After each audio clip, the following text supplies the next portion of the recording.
Good evening, everyone. I'd like to call to order the special meeting of council on December 18th, 2023 at 6 p.m.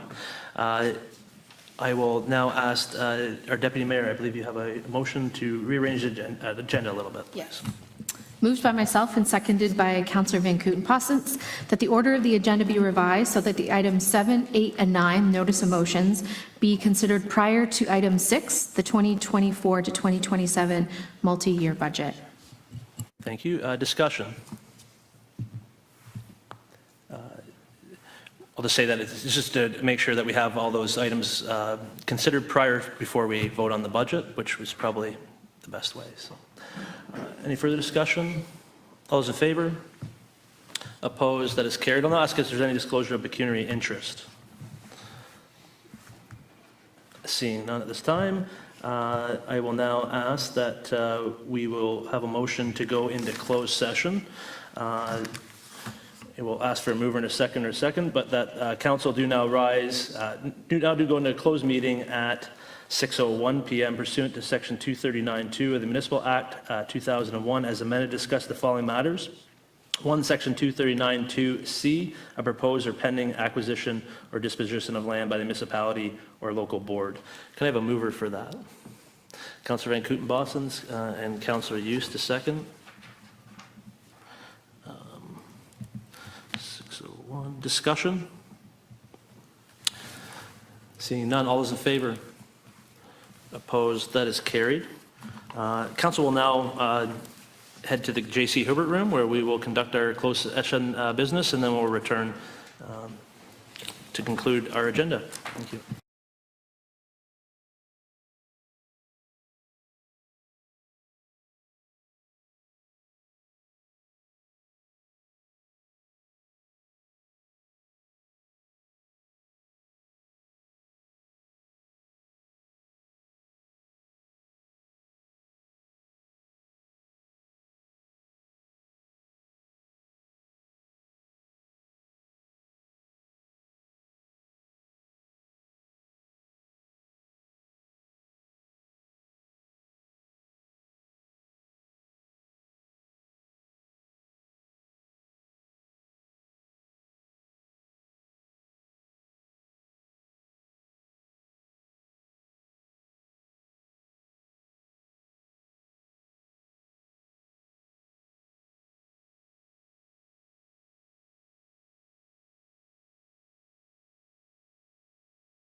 Welcome again, everyone.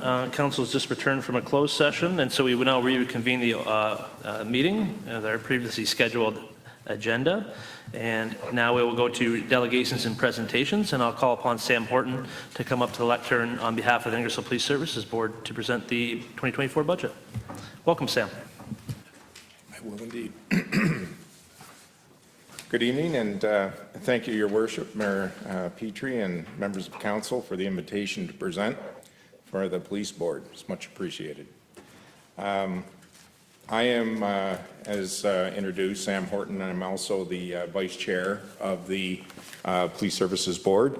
Mari Kerschel is our chair, and Ms. Kerschel is currently she's a member of the Canadian Pride Historical Society, and she's attending a Zoom meeting tonight, so she gives her regrets.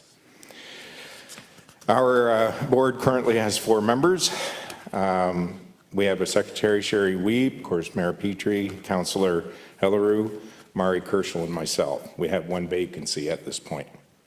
Brief history, the Police Services Act was established in 1946. It was revised in 1990. And is the current legislation for the Police Services Board. That's about to change. Boards were notified via the Ontario Association of Police Services Board back in June of 2019 of new legislation being proposed by the provincial government. There have been several updates provided by the Ontario government over the course of the past 4 years, notifying municipalities of the impending changes. In mid-October, our board was invited to participate in a webinar, which occurred on November 2nd. That was produced by the Ontario Association of Police Services Boards on behalf of the provincial government. The webinar was an introduction to the proposed legislation. As a result of this introduction, the board has been made aware of many issues that potentially will need to be addressed in the coming months. They now have a date of enactment, and it appears to be the 1st of April, 2024. It is the provincial government. On that date, the board will no longer be known as the Ingersoll Police Services Board, but will have a name change to the Ontario Provincial Police Detachment Board, Ingersoll or a similar name. The timing creates 3 challenges.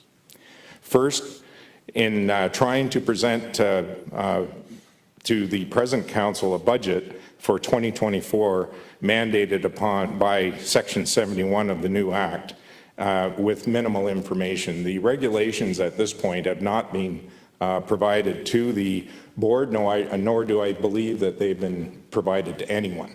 So it's very difficult to be able to do planning around regulations that you have not seen. Second, the regulations are critical in that they provide the necessary guidance to the board to be able to properly plan, develop more short and long-term strategies, policies, procedures, training, terms of reference for the board, and more. We do not have staff with the Police Services Board, and the board members fulfill the obligations on their own for the most part. Third, the mandatory training created by the Ontario Police College will be disclosed on or about December 23rd, well after the date of this budget proposed. All board members must undertake and successfully complete training prior to the swearing in of the new board on April 1st. Unfortunately, we haven't seen what that training is, but it is mandatory and it shall be done, and it covers many critical areas around administration, discrimination, harassment, Indigenous peoples, race-related issues. So there's going to be a whole gamut of training that every member of the board must take, and it is mandatory and it shall be done before we can be sworn in as board members for under the new legislation. So with these issues in mind, I present to you the OPP Detachment Board proposal for budget.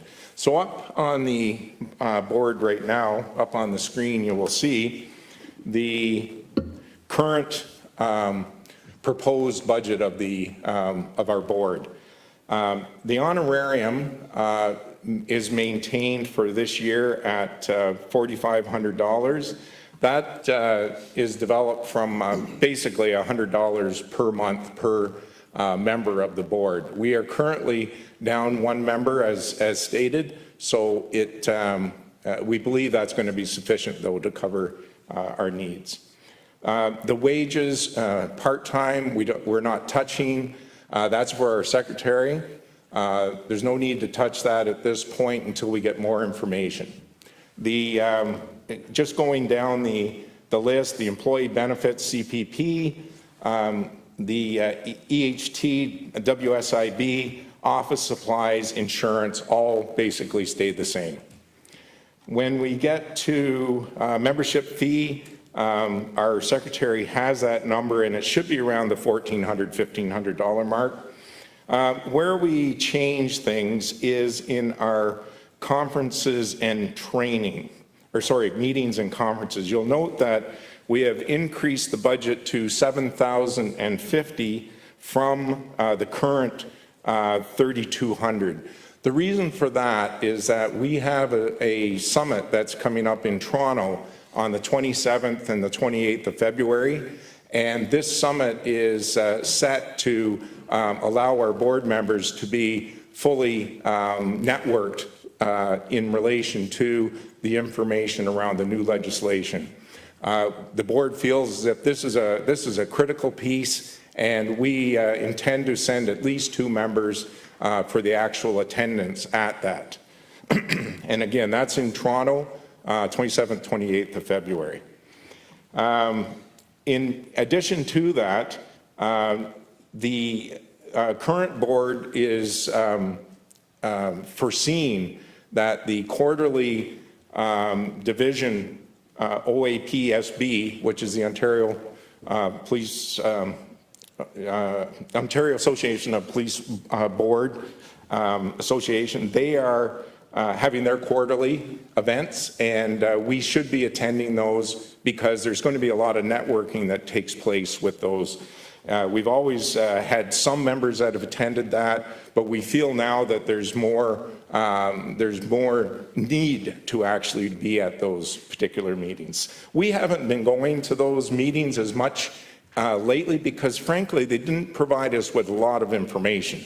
So there was no value in us sending members to a meeting or conference that simply didn't have any value to us. But now, with the new legislation, we feel as if there's going to be a fair bit of information that's going to be networked when we take in these conferences.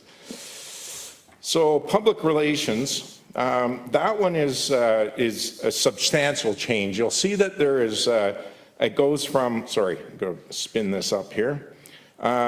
It goes from $1,200 to $20,200.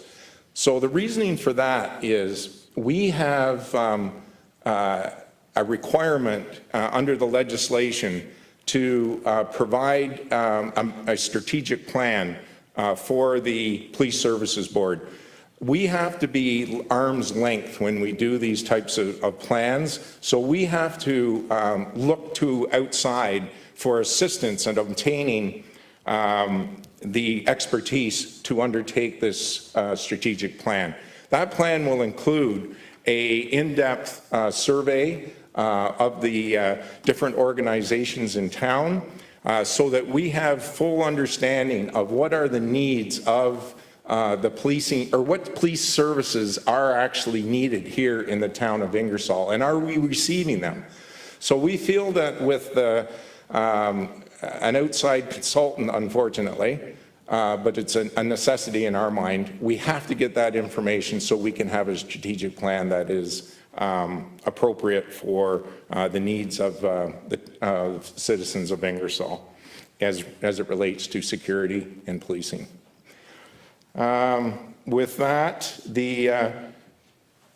just make sure I got everything here. Communication. So communication, we've gone from 1,200 to 4,000, and that is in relation to some of the legislation indicates that technology is going to be increased as far as perhaps separated technology, IT, for a website for the Police Services Board. in particular, but also we intend on involving ourselves in advertisement and marketing of the new legislation, and that costs money, as do we hope with our strategic plan that we'll also be undertaking some actual town hall meetings that provide us with some real citizen information. So that allows us a little bit of breathing room, and we haven't in the past had to use much of our advertisement. So that is what the communication piece is about. And the miscellaneous will be maintained at 300. And please note that we made an error in relation to the 7,000 that it shows for 2025. That should have just simply been a $300 or $350. That was just an error. We missed it. So just want to make sure the council's aware of that. So with that, it kind of speaks for itself that this legislation is not from the Police Services Board of Ingersoll. This legislation is from the provincial government, and we're going to have to abide by it. And there are a lot of changes that our board is going to have to work through over the next 6-8 months, but probably a year. And until we see those regulations, which are not coming out until the 23rd of December, we really can't get a clear grasp on what all of the changes are going to be for our board. So I am at your disposal for questions. Thank you very much, Sam. Are there any questions from Mr. Horton? Councillor Van Kooten-Bosens and then Councillor Hughes, please. Thanks, Sam, for being here tonight and for bringing all this forward. Let's say that the provincial government comes out on December 23rd and says that they're extending that date. Obviously, we wouldn't maybe need everything that's in this budget, so it's not going to be spent then, and we could maybe carry that forward to within the dates that they come down with. So I just asking that question, I think more than anything, I know what the answer is, but I want it to be out there in the public as well. Thank you very much for asking that question, because it's a question on our mind too. The issue here is that this has been going on since June of 2019. So now we're starting to receive information about the training and about the summit. We feel as if there's some evidence now that likely it is going to proceed, but I wouldn't bet my pension check on it. So at this point, I would look at the possibility that it will be and could be extended. Okay. Councillor Hughes, do you have a question? Thank you, Mayor. Through you. Yeah, once upon a time I was the chair of the Police Services Board as well, and even back as far as 2018, 2017, they were saying they were going to require more in-depth training, and nothing ever come of it. So I'm glad to see they're moving forward with it. Shocked at the $19,000 upcharge on the potential consultant fees that you're going to have to pay to get that strategic plan built, which is quite surprising. But when it comes to consultants, nothing's surprising. The OAPSB, how are they looking forward to these changes that are coming? Are they in support of it, or are they kind of pushing against it? No, from what I can see, they seem to be on board. And again, I am reading between the lines with the information I'm seeing from the website. They are promoting this, the summit. They feel as if the summit itself is going to fill in quickly. We have our own chair that is going to be making registration available to us as soon as possible, because we don't want to miss out on this information. So with that in mind, the evidence again would suggest that the OAPSB is on board and willing to assist. And the actual webinar that we received was from the OAPSB, and They ask us, if you have questions, please get a hold of us and so on. Unfortunately, we have got a hold of them with some of the things, and they have no answers. So, because they don't have the regulations. So, yeah, but beyond the unknown, I feel as if they're very much supportive. Deputy Mayor Wilson, please, and then Councillor Halleru. Thank you, Mayor, through you. It sounds like this will take a lot more time of the committee members who probably didn't know this is what they were signing up for when they signed on. So thank you for bringing this forward and continuing on that path.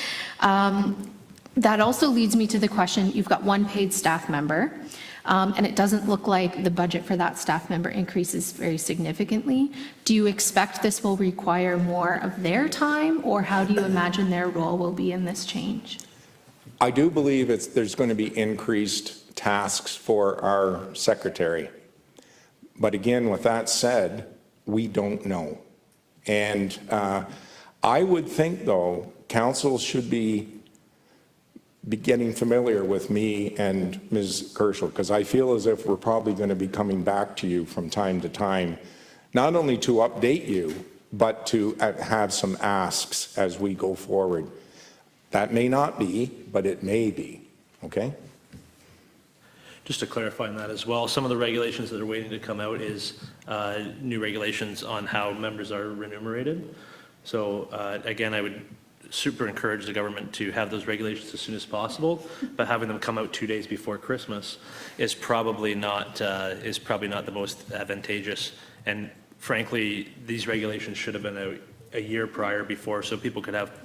We weren't dealing with this with budget, but as Sam has said, I would encourage the board, if they need to come back to council for additional funds, then that's what we would have to deal with once we have that information.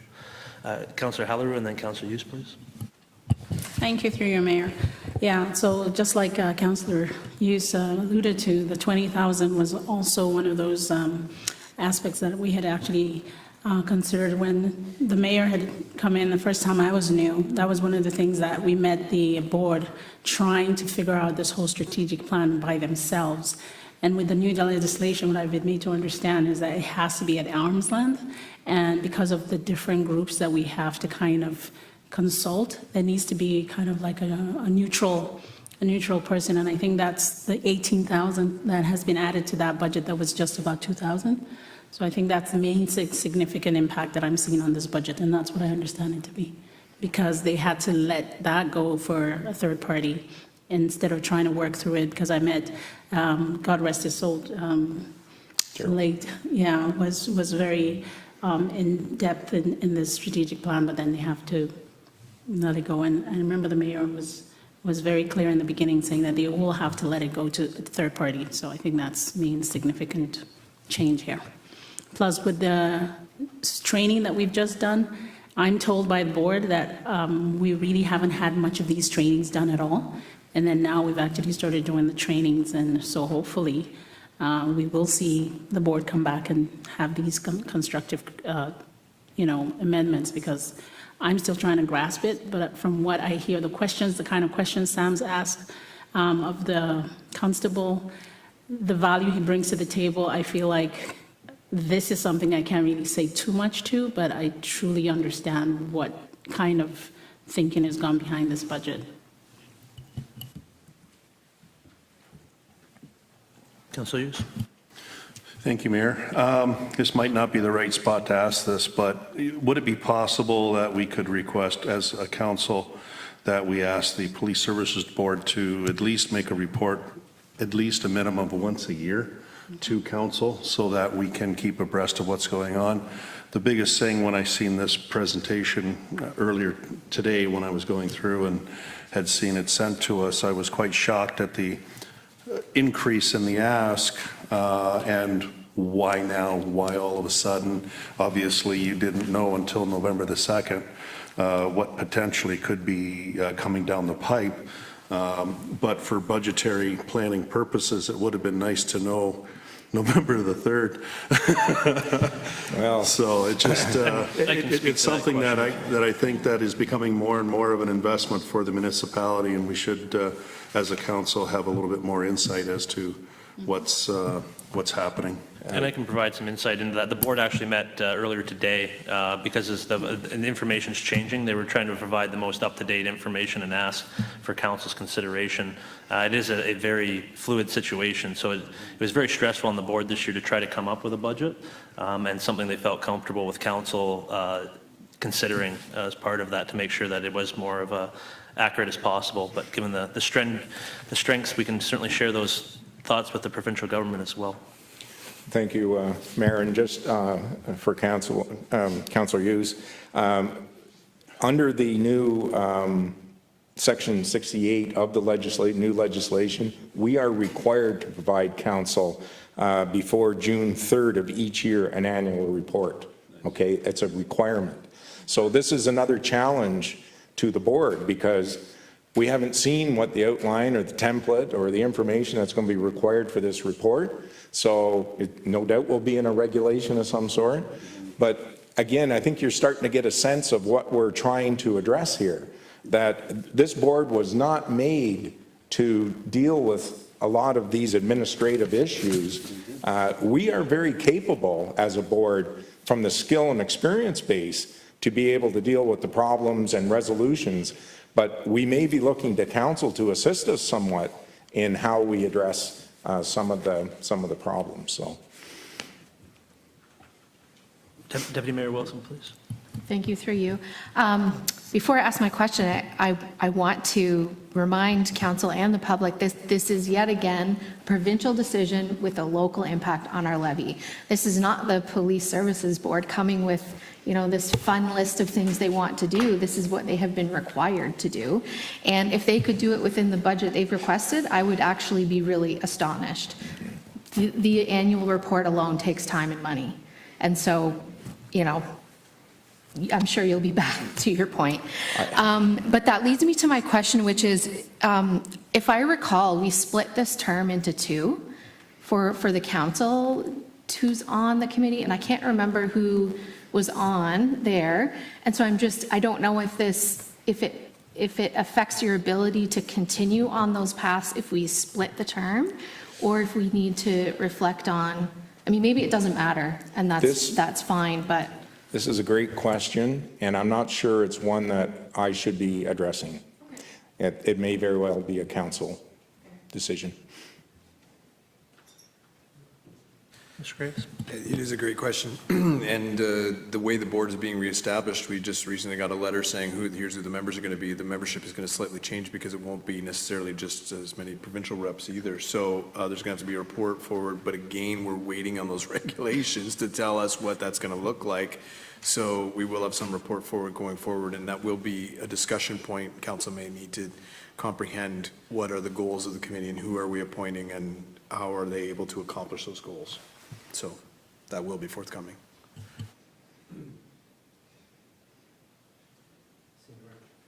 Seeing no more questions, thank you very much, Sam, and for all you do, and yes, and thank you for meeting earlier today as well. I would just like to thank Mr. Graves for his patience and that of Irina Koval, and to Danielle and to Paula. This has been a very trying situation. It evolved as we went through the month, and we couldn't have done it without the support of the town. So thank you very much. Okay. Thank you. Always good to hear. With that, I'll ask for a motion that the Council of the Corporation of the Town of Ingersoll receive the delegation from Sam Horton of the Ingersoll Police Services Board regarding the 2024 Police Services Board budget as information. Is there a mover for that? Deputy Mayor Wilson, Councillor Hughes, second. Discussion on that? Seeing none, all those in favor? Opposed? That is carried.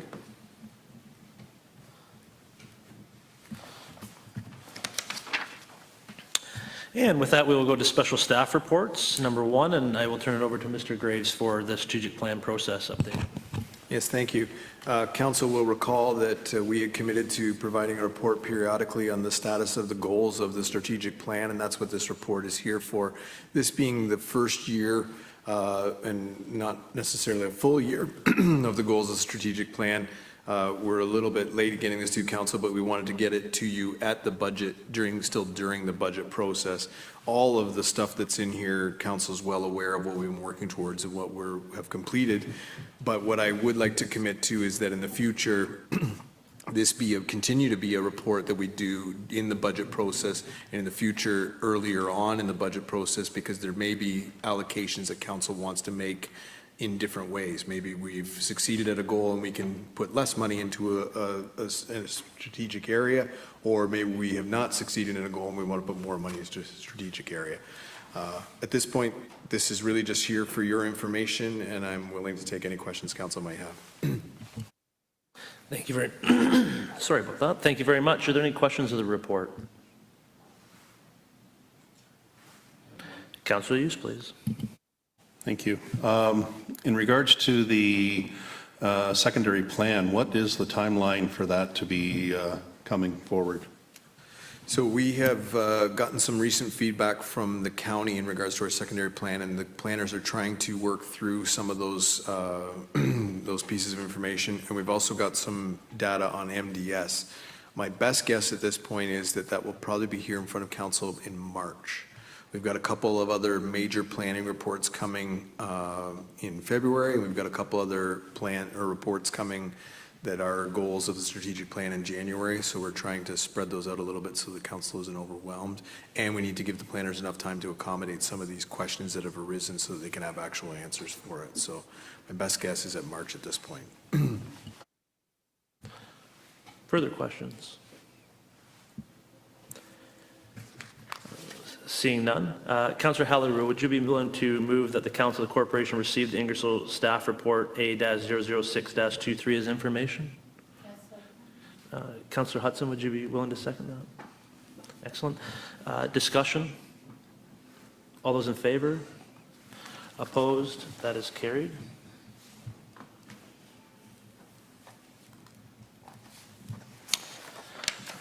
Okay, we will now move on to the 2024 Community Development Grant request. This will move us more into our budget deliberations. And so the goal of this will become to have a motion or a decision on our 2024 grant application request. And I'll turn it over to Mr. Graves if you'd like to add anything to the process, please. Yeah, and I don't really have much to add to this process. As council's aware, this is mainly a council decision. So we would like you to consider the grant requests and decide for us what we would like to support. If that is what you would like, then that's what we shall do. So to facilitate that process, I think the easiest thing to do is go through the grants one-on-one, and council can have discussion, and then hopefully at the end we can have some consensus come out of that discussion. So the first one is the Big Brothers Big Sisters application for $9,000. Would council like to discuss that grant at all? I'm seeing none. Number 2 is Cycles of Life, as asking for $1,500 for ongoing community development grant. Is there any discussion on that item? Seeing none. The Ingersoll Pipe Band ongoing community development grant in the amount of $1,500. Is there any discussion on that item? Councillor Hughes. Thank you. So historically, as it says here in the asterisk, it was $1,000 a year, which I believe was to cover our portion of, or part of the portion of the town of Ingersoll tax. Is that the reason why it's been moved up to 15, or did they ask specifically for something extra? I believe the actual amount given to them for that is for an honorarium for providing services to the performances in town events. And at one time they didn't ask for that, but we made sure that council at the time decided to put it back in because we didn't feel that it was fair to ask them to participate and for free. Okay, thank you. I need a further discussion on that one. Seeing none, we will now go to Interchurch ongoing community development grant in the amount of $10,000. Discussion on that. I'm taking silence as they want to be kept included. That's how I'm interpreting it, just for councils. Junior Achievement Southwest Ontario Ongoing Community Development Grant in the amount of $1,000. Discussion. Councillor Van Kooten-Bosens. If we're going to continue to support JA, I would like them to come before council with how things went, how many people, how many kids that they actually had from within our community, and maybe even a small presentation from the kids that partake in JA. We've supported them a couple times in the past, and we haven't had anything come before us. So that is one of the things that I would like to ask for if we're going to continue to support junior achievement. I know that it is, I've heard how much it does in good, however, haven't seen that. So I'm willing to give it one more year before I go against it, but I would really like it to be that they come back and give us some feedback. Okay. Yeah, so clearly you're to keep it in this year, but to ask them to provide. Some feedback. Either come and do a... Poor Mike can't hear me if I don't have my mic on. I would like that they have to come and do a presentation to us in regards to how the program went this year, and possibly even have some of the kids from the program come and present to us as well. We've had that before. We've had community groups get money from us, and they've come and done a presentation, and we have not seen anything from JA. So I would really like that. I don't know if we can write that into the motion, if there's somebody that's against me asking in that, but it's something that I would like to see added. Open to hearing council's Deputy Mayor, please. Through you, I agree with what Councillor Van Kooten-Bosens is saying. I would actually go further to say that I would be prepared to decline it this year, simply because we haven't seen that, we haven't seen enough communication, and I do think entrepreneurship resources provided to youth is a service that's already provided by other organizations in our community, and we can't say yes to everything, especially not this year. And so, I mean, I could go either way, but I would be prepared to decline this one this year. Just for clarification, did council ask for a presentation from Junior Achievement this year? We did not. Okay. Not this year. Okay. Any further discussion on that item? So if it was included for them to do a presentation, that would be the intent of probably putting it in the motion. So does anybody have an issue with such a item? The good thing is we don't have a motion yet, so we don't, this is why we're trying to get clarity on. Okay, so I will take that. And then Operation Sharing Food for Friends, ongoing community development grant in the amount of, originally it was 10,000, but we had a delegation asking for 15,000. So I'd like to hear council's feedback on that number. Councillor Van Kooten-Bosens. I have no problem in supporting 15,000. I think that they do a lot of good in our community, so I have no problem with it being, going with the 15,000 instead of the 10. Okay, I was seeing some, Deputy Mayor Wilson. Through you, again, in agreement with Councillor Van Kooten-Bosens, and, you know, not just because I know they do good work, but they could demonstrate in their application that there is an increased need for what they're doing. We know with certainty that there's an identified need and that they deliver on that. So for that reason, I would also support it at the 15,000. Okay.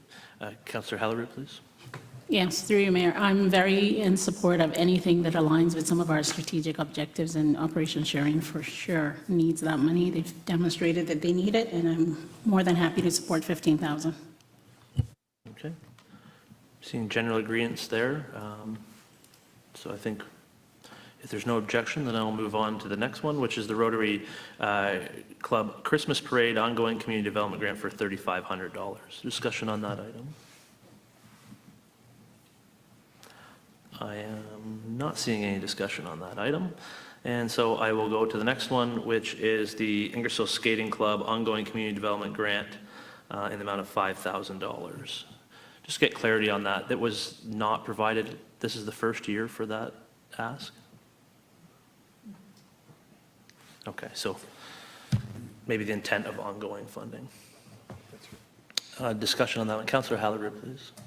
Yes, through you, Mayor. This specific one is a bit confusing for me because unlike other grants that we've just talked about that are in line with strategic objectives supporting our town mandate for the community, I find that the skate club already has presented to us that they have some profits, and I'm not sure if it's operating profit or money. It's just, to me, it stands out as something that is not in line with the rest of the asks, because we have clubs that make money from memberships, and would that be set in a precedence that you could ask ongoing funding for future community development, and what does that mean? And this is one of the reasons I kind of thought of through the motion that I proposed, because I feel like if they're going to take the money from the public purse, then maybe this is an opportunity to open to all clubs to welcome everyone taking advantage of their free days that they offer,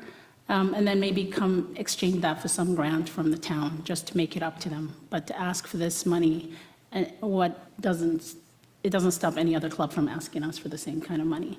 So I'm feeling like, because it's not something that goes community-wide, we should be careful what precedents we're setting. And so this one is very sticky for me. Fair enough. I'll be very open and honest as I don't support this grant, the grant request. I believe that the groups in this area, including minor skating, are already subsidized through the town through our fees and rate bylaw. So I believe that to me, that would be a more appropriate, if council wants to have further subsidizing to these areas, then that would be the appropriate way to do that. And again, I do agree with you that To a certain degree, I don't want to say the floodgates, but it would definitely set a precedence where other groups like the skating club would come, and you are correct. I think the better way to subsidize that would be through our rates if we decided to take that, excuse me, if we decided to take that route. So therefore, yeah, I wouldn't support this grant either. Yep, Councillor Van Kootenbos and then Councillor Halliday, please. I would agree with your reasoning, Mayor Petrie, in the respect that, yes, we do subsidize already. I mean, they're getting a subsidized rate through their ice time. I know that it still seems like it's a lot of money, and it is, but it is one of those things that's where membership, the parents have to pay, and unfortunately, that's just the way I think that we would be having Ingersoll Minor Hockey and every other organization coming and asking us for money if that's the case. So in that respect, I would have to say a decline as well on that one, so thank you. Councillor Halliday. Yeah, just for the interest of the public, as sometimes some of these asks and declines can be very painful to people who don't understand. I'd like to ask Kyle, the Director of Recreation here, to tell us how much subsidies are these clubs already enjoying, just so that we can articulate that we are not necessarily making money from recreation, but we'd like to support them in ways that we already do. Can you just maybe answer to the public? So through you, Mayor, to Councillor Hillary. So as I mentioned at the last budget meeting, if the public actually paid what recreation services were worth, nobody would be able to afford to participate. So just using round numbers, the arena costs approximately $1,000, that would be great, $1 million a year to operate, and we receive $250,000 worth of revenue. So we're already subsidizing the facility to the tune of 75%. So any additional subsidy to that would be significant because we're already heavily subsidizing as it is. Excellent. Further discussion on that one? Seeing none. Ingersoll Pipe Band seed funding grant for $10,000. Discussion on that item. Councillor Halliday, please. So this one also, I'm not sure what the difference is between the 10,000. I know that the pipe band, ongoing and community development for whether it's Christmas and the Remembrance Day that we see them participate, what is the 10,000 ongoing I see? So this was specifically asked for, the Ingersoll Pipe Band is looking to participate in a item in Arizona, I believe. They have members that have traveled down there, started their own pipe band, and so this is a a very large undertaking for them, so they've asked for seed funding to help them participate in that as ambassadors of Ingersoll, whereas the other one is for just ongoing, like an honorarium for performance within the town. Yeah, so I just wanted to make sure that the public was clear. In this case, it's not something that we would normally do, but because they represent in Ingersoll, that's another way that we support organizations. So for me, this would be an okay ask, just because whether it's the hosting for the town, supporting, sponsoring, and going out of town to represent Ingersoll, we've always supported those kind of activities, so I don't have a problem with this. I would also say that I see this as a one-time funding. And to add some clarity again to the Ingersoll Skating Club, it was asked for ongoing funding to reduce costs. If they have in the future have a cost that's one time, I think those are ones, but we'll have to wait. We will see an update of our program. But it's one of those things, if there's an ask for one-time funding, those things have been considered before. And so this is what I consider that to be. Any other discussion on that item? Deputy Mayor Wilson, please. Through you, I'll be really honest, this one is difficult for me to support. It's a lot of money. It's a lot of money when a lot of our residents are struggling with groceries and mortgage, and we are proposing to send people who we care for dearly and appreciate what they do, so I'm not questioning that, down to Arizona. And I wonder how easy it will be to justify that to the community from the conversations I've had personally. And so I appreciate what the Ingersoll Pipe Band does very much. I had someone in the pipe band while I walked down the aisle. So it is not that I don't appreciate what they do and have a soft spot for the role they play in our community. However, that's a lot of money. And there are lots of organizations that represent the town. And again, hockey is a great example. There are kids going everywhere for tournaments all the time. And does this now invite them to apply when they're out in the community? Those tournaments are expensive too. And so, I mean, I'm not saying I wouldn't support it in any amount, but in the 10,000, it's tough for me this year. I guess, sorry, to kind of give my reasoning why supporting that is because the pipe band has never really come for anything. And so if it was something that turned into a yearly event, I think that would be a different ask for me. But this is something that they've been a very self-sufficient band. And to tell you the truth, I don't think the 1,000 or the 1,500 nearly comes close to providing the compensation that it takes for people to participate in the events that they do. I would consider the pipe band almost, after 100 and something years, pretty much close to a mascot of the town and representing the town. I know that this is not close to anything close to what they are, the cost, what it'll be, that this is going towards getting some of their instruments to the site. They're all responsible for fundraising. The amounts, sorry, the larger amounts of hotel stays and air flights themselves. So this is truly seed funding to help them try to get there and participate. They did provide an excellent presentation to the county when they presented to them on the actual total. So if anybody is interested, they can look at that presentation that was given to the county council, and it kind of further explains the relevance of this. Councilor Van Kooten-Bosens. I hear you, Deputy Mayor. And it's not that it's falling on deaf ears. They are well loved in our town. But I do agree with the mayor on this and have no problem in supporting the 10,000 for them to go and be representative there. If it opens, then we've always handled everything on a case-by-case basis. If it opens those floodgates, I don't see it as the same thing, but it could, and you're not wrong in that. Again, you are speaking some truths, absolutely. But I do support having the 10,000 go to them. They work hard. They are still working very hard. And during COVID, they gave a lot to our community. They would play outside of nursing homes, outside of the hospital, everything.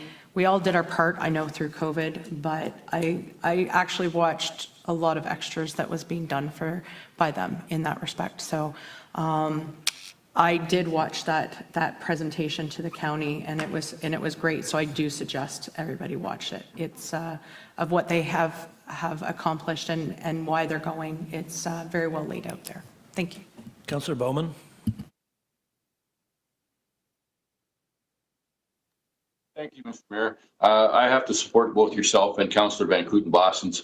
Again, I agree with what Deputy Mayor Lindsay is saying, but again, the pipe band has been our ambassador, and as Councillor Van Kooten-Bossens has said, they go above and beyond. Whenever we've needed them, they've been there. So now they need us. Now it's our turn. Any further discussion on that item? Okay, I'm getting a sense on that one. And then we will go to Ontario Shuffleboard Association funding grant amount of $2,000. Discussion on that one. Deputy Mayor Wilson. Through you, Mayor. I'm feeling like a bit of a buzzkill, but again, when the association made a great presentation, and I understand the benefit this brings to our community, but they also said their total budget is around $4,000. So the town is half in on the total project. And so if we're going to sponsor, and we're calling it a sponsorship, if I were to approve it at all, it would be at maybe 500 and not the 2,000, if anything at all. I think the Ontario Shuffleboard Association should be having the lion's share of their event, and the town shouldn't be, more than half of their funding source for this project. Sorry. Councillor Halleru, please. Thank you, through your mayor. Yeah, to Deputy Mayor Wilson's comment, I just understand this to be a first-time ask, and based on their presentation, because they are bringing people to the town, I see value when people host something in our town and actually attract people to the town.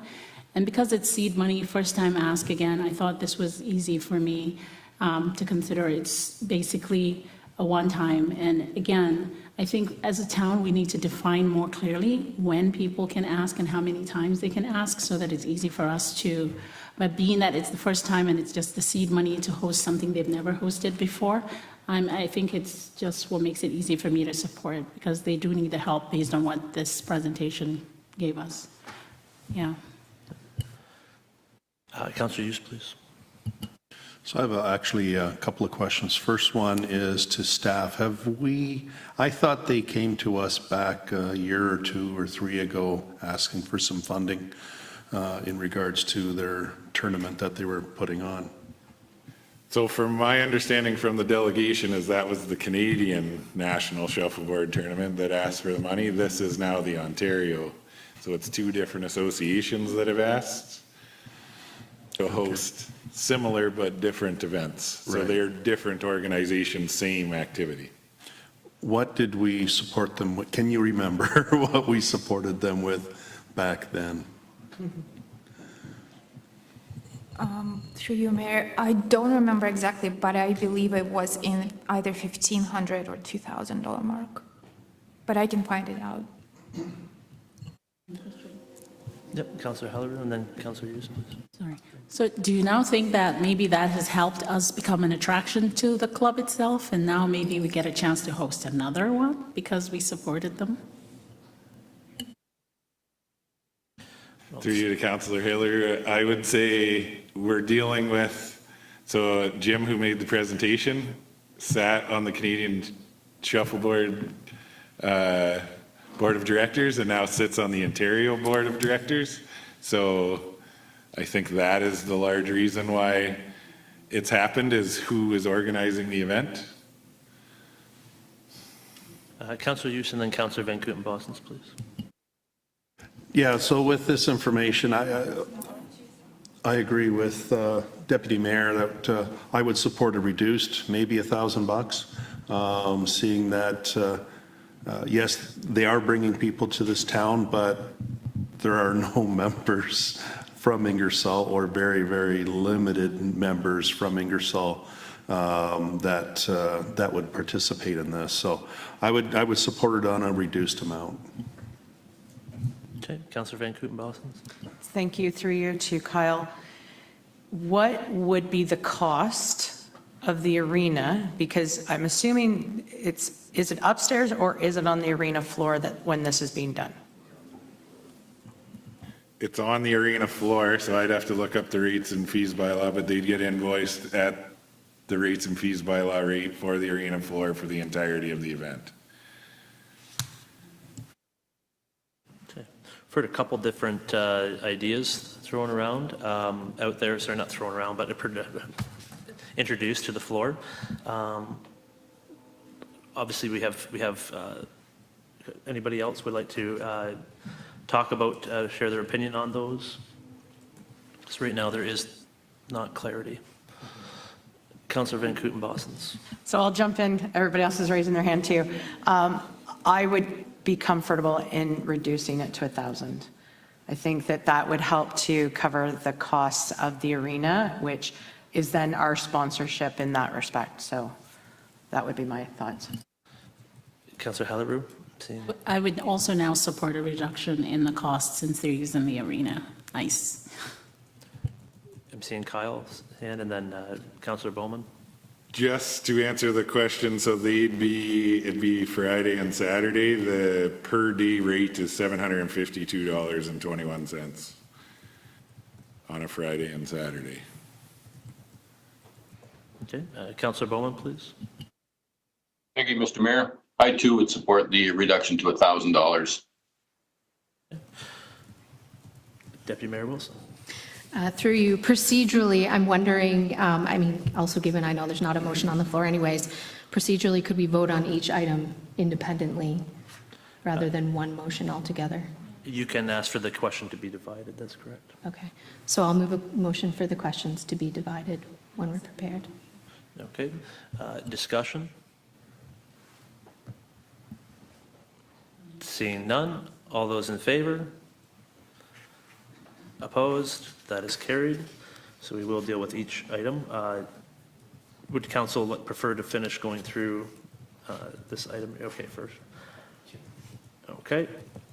Number 11, Ingersoll Kiwanis Club Key Putt Seed Funding Grant in the amount of $5,000. Discussion on that item. Councillor Halleru. All right, so for the Kiwanis Club, I also like to know, is this more of a tournament that we're putting together, or is it? No, this is to repair, Oh, yeah, that was the repair, sorry. repair the items at the Key Putt. Okay, so as a community organization, they're doing a lot in town here to support us, but I'm wondering, is this something that the town owns, or they're contributing to fix it, or it's part of the club? Because this was a gray area for me too. Yep, that's certainly something that we can have staff clarification on. I believe it is on town-owned land, but there is a lease for the facility. Yes, we own the land, but there is a lease of the land. Yes, we don't own the facility itself. So if that helps. Yeah, so the grant is used to fix our property that they're leasing. The grant would be used to fix their facility, which is on town-owned land, Okay. if I'm correct in that interpretation. Deputy Mayor Wilson, please.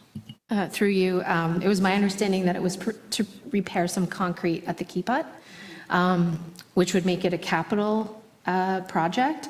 And so my question through to staff is, I mean, assuming it made it from the committee to this point, it's within the grant guidelines, but I don't recall capital requests being within the community grant program. So I guess I'm just curious if staff have any context on that. Well, the current policy is not clear. It's not, yes.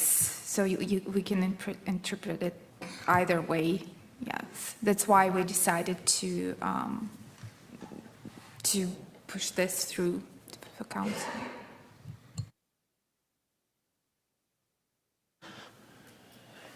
Any further discussion or clarification on this item? Not seeing any, and that leaves us down to number 12, Ingersoll Lions Club Municipal Tax Grant. Discussion on this item. Seeing none. And number 13, Ingersoll Masonic Temple Municipal Tax Grant. Seeing none on that. So with that, I think we have some clarity on what I believe council has said is consensus-wise here. So we shall make some motions.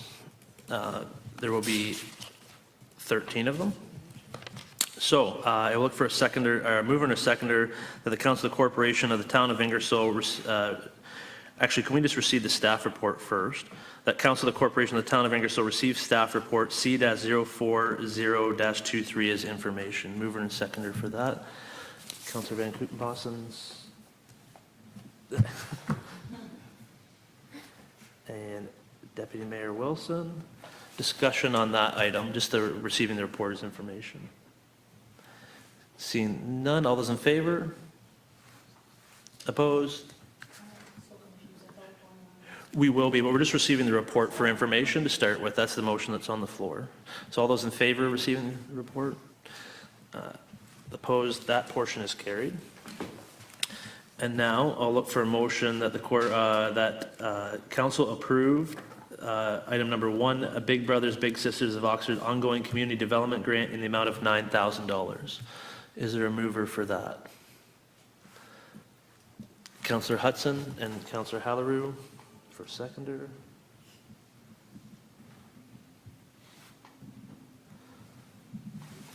Discussion? All those in favor? Opposed? That item is carried. And now a motion that council approve the Cycles of Life ongoing community development grant in the amount of $1,500.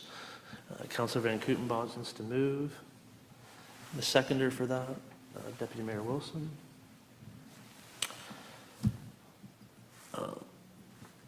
Discussion. All those in favor? Opposed? That is carried. And that council approve the Ingersoll Pipe Band ongoing community development grant in the amount of $1,500. Is there a mover for that? Councillor Hughes, and I saw Councillor Halleru for a seconder. Discussion? All those in favor? Opposed? That is carried.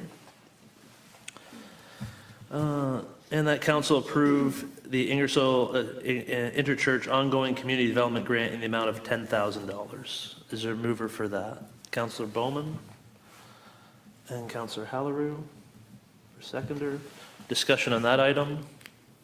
Seeing none. All those in favor? Opposed? That is carried.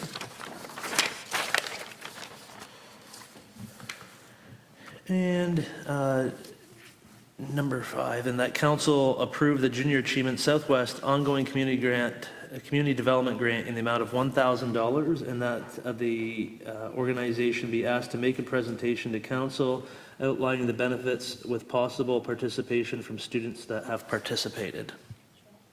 Do you want to move that, Councillor Van Kooten-Bossens? Okay. Very good.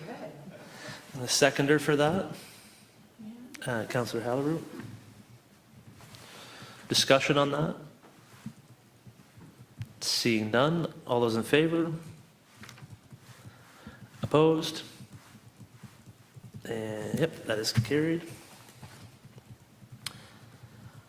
And council approve Operation Sharing Food for Friends ongoing community development grant in the amount of $15,000. Is there a mover for that? Councillor Halleru and Deputy Mayor Wilson. Discussion? Deputy Mayor Wilson. Now that we're at the decision for Operation Sharing, I want to suggest that we could ask that Operation Sharing allocates 100% of those funds towards the purchase of gift cards and taxable items, meaning not towards staffing, explicitly to the purchase of those items that are going directly to residents, just as a way to make as much of that money as possible go directly to those residents who need it. Is that a proposed amendment? Well, sure. I'll write it down. So I move that Operation Sharing must agree in writing to allocate 100% of the funds towards the purchase of gift cards and taxable items for distribution directly to residents. Okay, is there a seconder for the amendment? Councillor Ayus? Discussion on the amendment. Councillor Halliburton, please. I think I like that idea because, again, most of what they do to impact the residents are when they give that card and ask them to, I mean, they go to the shopping, mall or to the store and get what they truly need. And in the spirit of the season, I think that would really go as far as making sure everyone had a choice in what they got. So I support that. Okay. Councillor Van Kooten-Bosens? It's not that I don't disagree with it, Deputy Mayor, but and maybe staff can help me out here, but when they came for their ask, I don't have the report in front of me, but was it for operations or what was it for? Is anybody able to find it quickly? I just don't want to tie their hands either. I mean, I understand that, we're giving them 15, but at the same time, if some of that is to pay for the staffing that needs to be there as well, to run the program, I understand that too. I mean, to be able to run a program, you got to be able to have the person there to be able to run it. And if some of that money was to be used for their position, then I would hate to see the whole thing go down because we've tied their hands and not allowing some of that to help with the operations. I believe in past presentations, it was said that all the proceeds were gone towards funding those, although it could have been misinterpreted. I believe our clerk is providing some Do you want me to read that? clarity. If you could, please. Sure. So on the application, it states funding will be used to augment the Food for Friends program that currently operates in Ingersoll, partnering with Tremblay's Independent, Giant Tiger, and Foodland. These 3 grocery stores raise approximately $8,000 for Food for Friends program, which issues food cards to Ingersoll residents to the amount of $23,000. All donations taken at the grocery store turn back to the Food for Friends cards. All other costs are funded through Operation Sharing.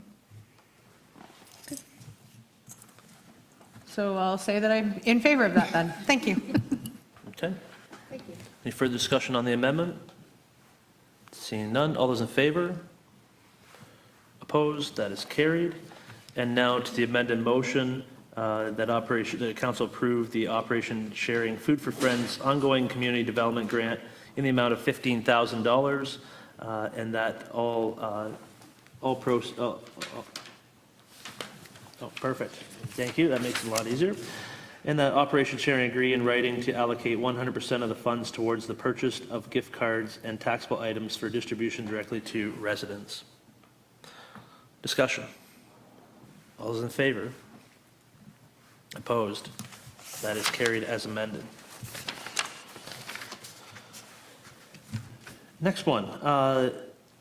That council approve the Rotary Christmas Parade ongoing community development grant in the amount of $3,500. Councillor Van Kooten-Bosens. Seconder, Councillor Hallerue. Discussion. Seeing none, all those in favor? Opposed? That is carried. The next one, in that Ingersoll Council denied the Ingersoll Skating Club ongoing community development grant in the amount of $5,000. Is there a mover for that? Councillor Hallerue and Councillor Hughes. Discussion? Councillor Hudson, please. Thank you, through you. I just wanted to say, in case they were watching, just not to deter them for future if they had a one-time need. I do know they said in their presentation they perhaps saw the money maybe going to some future musical equipment that needed replacing, and maybe that didn't come through in the way it should have, but I just want them to know that if that's something they need in the future, a one-time ask is still available. Absolutely, that's a very good point. And I would encourage them to work with staff as well if there's a need for capital equipment at the arena or going forward, that's expressed as well, because that may be something the town can facilitate. Councillor Hallerue? Yes, and it's important what Councillor Hudson just said. I'm just trying to make sure that they understand that the ongoing was part of the problem when we talk about seed funding and ongoing support and the kind of support that some of these limitations are what causes the problem. So again, I would be reading a motion to help see how we can maybe help those kind of clubs make that kind of money, but in this regard, I hope they understand it's already subsidized by the town and we want them to continue to enjoy the services that way. Further discussion? All those in favor of denying? Opposed? That is carried. That council approved the Ingersoll Pipe Band seed funding grant for $10,000. Is there a mover for that? Councillor Van Kooten-Bosens. Seconder? No, Councillor Halleroux. Discussion? Seeing none, all those in favor? Opposed? That is carried. And that council approved the Ontario Shuffleboard Association seed funding grant in the amount of $1,000. Is there a mover for that? Councillor Hughes and Councillor Halleroux. Discussion? Seeing none, all those in favor? Opposed? That is carried. And that council approved the Ingersoll Kiwanis Club Keep Hut seed funding grant in the amount of $5,000. Is there a mover for that? Councillor Hughes. And the seconder, Councillor Bowman. Discussion? Councillor Halleroux. Yeah, so as alluded to earlier, I'm not sure I'm very comfortable with this grant because I believe this year we've already given the Kiwanis a waiver. I saw this as something similar to what the Rotary Club Christmas Parade is getting kind of back because they make the Christmas Parade a wonderful experience. Kiwanis just did the harvest for us this year and we kind of wrote off a grant for them. So I'm just wondering if this again won't open the floodgates of, having capital projects being funded by the town. And I just really feel like it's a little kind of out of alignment for the rest of the asks for me. And that's just me. Thank you very much. Deputy Mayor Wilson, please. Through you, I had some same questions around funding capital projects, but at the end of the day, as the treasurer said, we can't really distinguish that based on our policy. So that for that reason, it's not really fair to put this request to that test that's not clear in the policy. So I'll support it this time with the hope that when the policy is updated, it becomes much more clear to people applying and for those of us making decisions what the expectation is. So I hear you, and I did have those questions too, but if we're leaning on the policy, it's not clear, so I'll support it. Councillor Halleroux, please. Yeah, just to be clear, I'm not necessarily leaning on that policy. I'm asking because I noticed that we've already given away some money to the Kiwanis Club. I find that the grant is something that is, as we say, ongoing for some clubs, and some clubs have never asked. So I'm just wondering if that's a precedence that we're setting, that we can always support whenever there's an ask, regardless. So that's my line of thinking. Okay. Yeah, again, I would go back to the policy that seed funding is not limited based off other applications, I don't believe. So it was deemed to be admissible following the policy, as the policy wasn't 100% clear to eliminate it, but that would be up to each individual councillor. Further discussion? All those in favor? Opposed? That is carried. And that Ingersoll Lions Club municipal tax grant be approved. A mover for that, Councillor Van Kooten-Bosens. A seconder, Councillor Hughes. Discussion on that? Seeing none, all those in favor? Opposed, that is carried. And that Ingersoll Town Council approve the Ingersoll Masonic Temple municipal tax grant request. Discussion. Oh, sorry, Councillor Halleroom? Yep. And the seconder, Councillor Van Kooten-Bosens. Now discussion. Seeing none. All those in favor? Opposed? That is carried.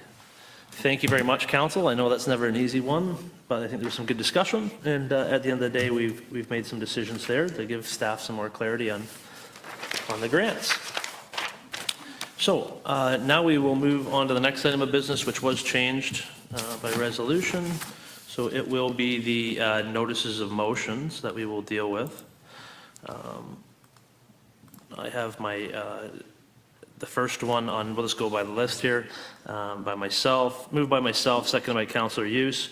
Whereas the town of Ingersoll has a responsibility to maintain its facilities in a good state of repair, and whereas the town of Ingersoll has increased its efforts to evaluate the condition of its facilities through a building condition assessments, and where the outcome of this increased effort has given a more accurate evaluation of the town's facilities, but has also identified additional items that need to be addressed to maintain the facilities at desired levels. And whereas this will require additional funds to complete exterior wall repair, modernization of the elevator and pool sand filter replacement at Victoria Park and Community Center. Therefore, be it resolved that the equivalent of 1% of the levy be added to the operating budget, and that those funds be directed to the capital reserves for facilities that require additional funds at the discretion of the treasurer. And so I'll open that up to discussion, and I can start that off as the mover of the motion by saying that I think that given this year, the effective rate is 2.3%, and we do not know where we will be later on. I asked staff where the most effective place would be if 1% was added to the budget. And that was, I guess there were some facility reports that came in afterwards, and so staff provided their expertise on where that would be, and so that was why it's included in the motion, those specific projects. I think that, as it states in the motion, we do have a responsibility to keep our facilities in good reserves, in good condition. And really, this is pay now or pay later. We can pay now and put the funds available. 2.3 is, it's always a hard year to ask for more funds, but 2.3% effective rate brings us up to 3.3% effective rate, and that could have changed within the last little bit, but around that idle. If those items need to be taken out of reserves to completed, we're going to have to pay for these items either way. Either it's in another year asking for levy to complete for them, or use reserves and replenish those reserves. So I felt that it was appropriate that wherever staff felt need, I thought we've had room for a question on the 1% of asking our citizen to contribute now so that we can save money later or have more certainty as to how those will be funded later. Councillor Halleroom.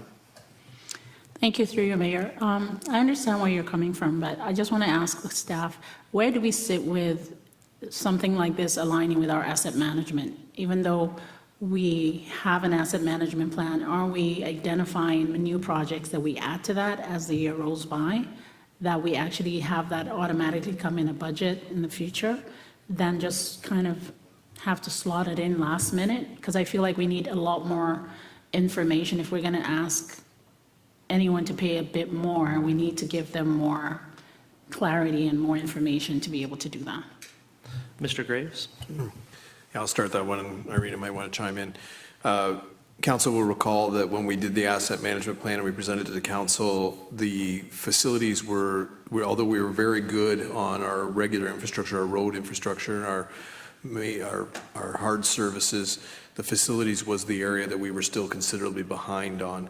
So that area we've been trying to ramp up, and we intend to ramp up over the next few years to get to a sort of fully funded asset management plan. And council will recall that there's been several facilities, one of them being the band shell, and several others that we've had to do upgrades on over the last few years because we've been behind on that.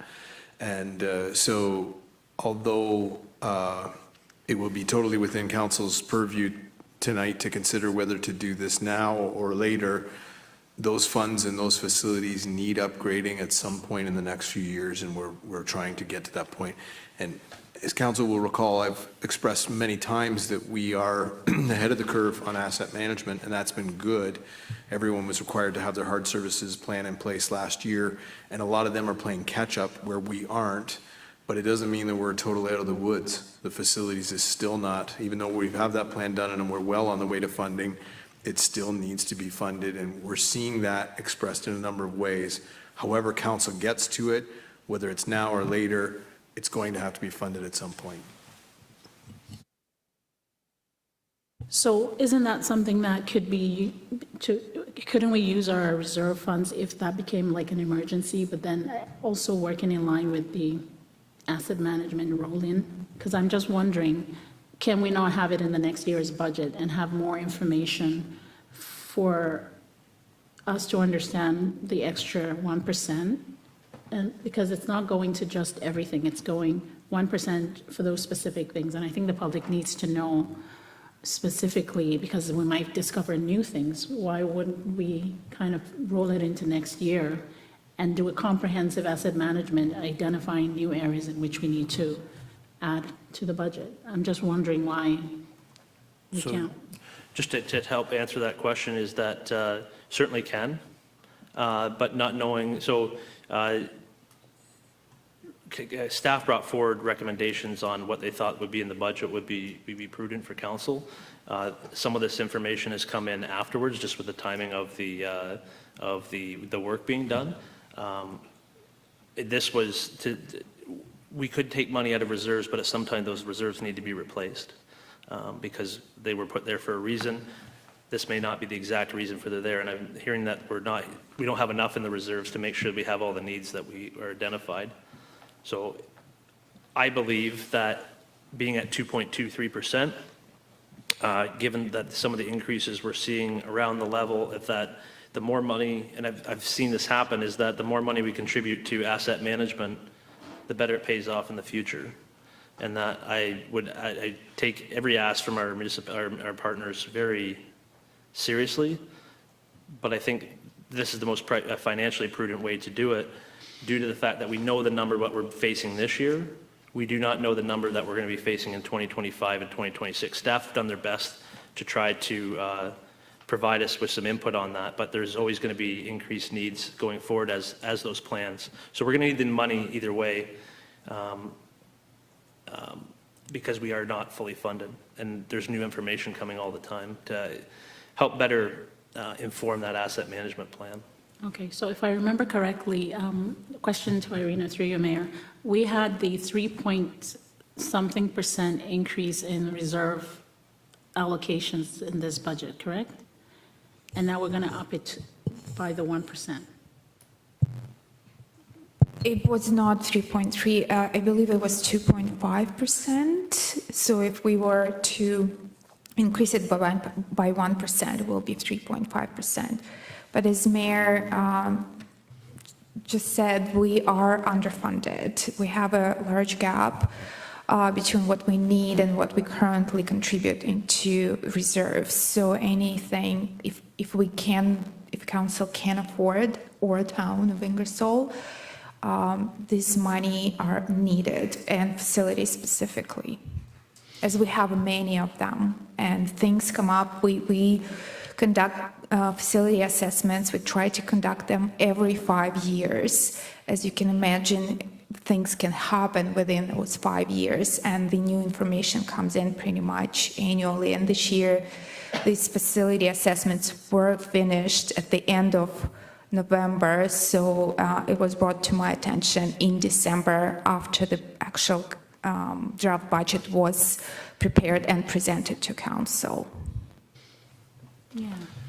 Councillor Van Kooten-Bosens. Thank you, Mr. Mayor.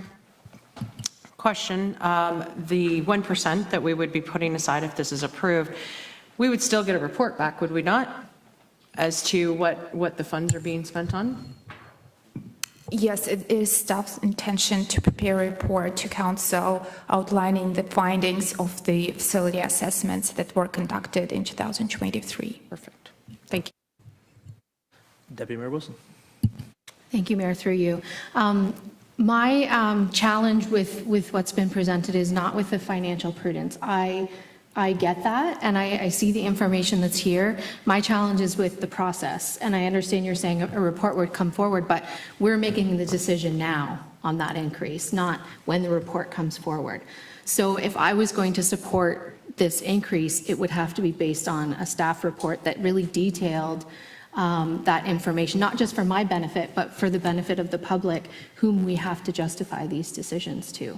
So again, it's not that I don't understand that there's a funding gap, it's the process, how we get to making a plan to fund it.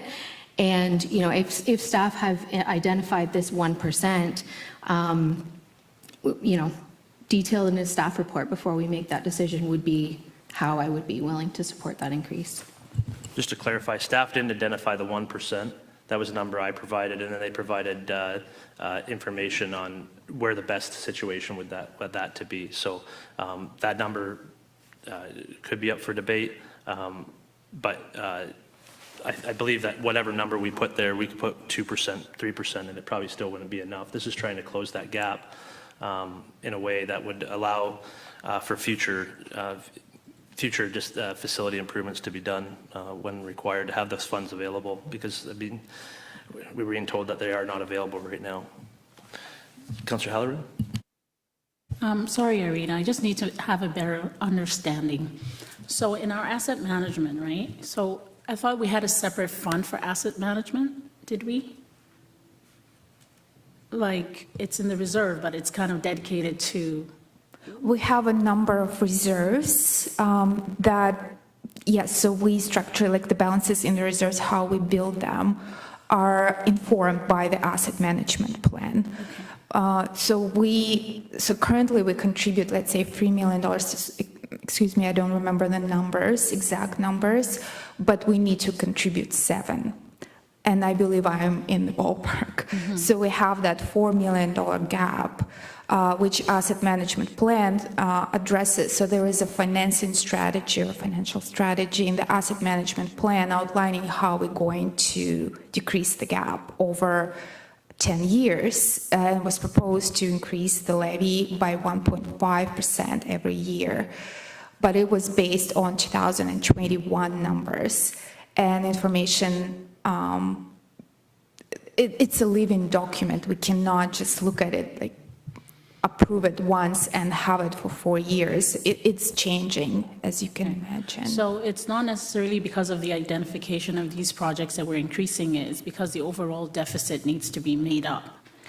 Because why I'm asking is, if we have certain things already in our asset management, say first quarter next year we have to spend money on, we did have that money to spend on those things, correct?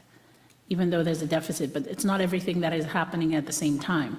So these ones can roll into the asset management, and then in the future, we're kind of shoring up to make sure that we have that money. Isn't that how it's supposed to work?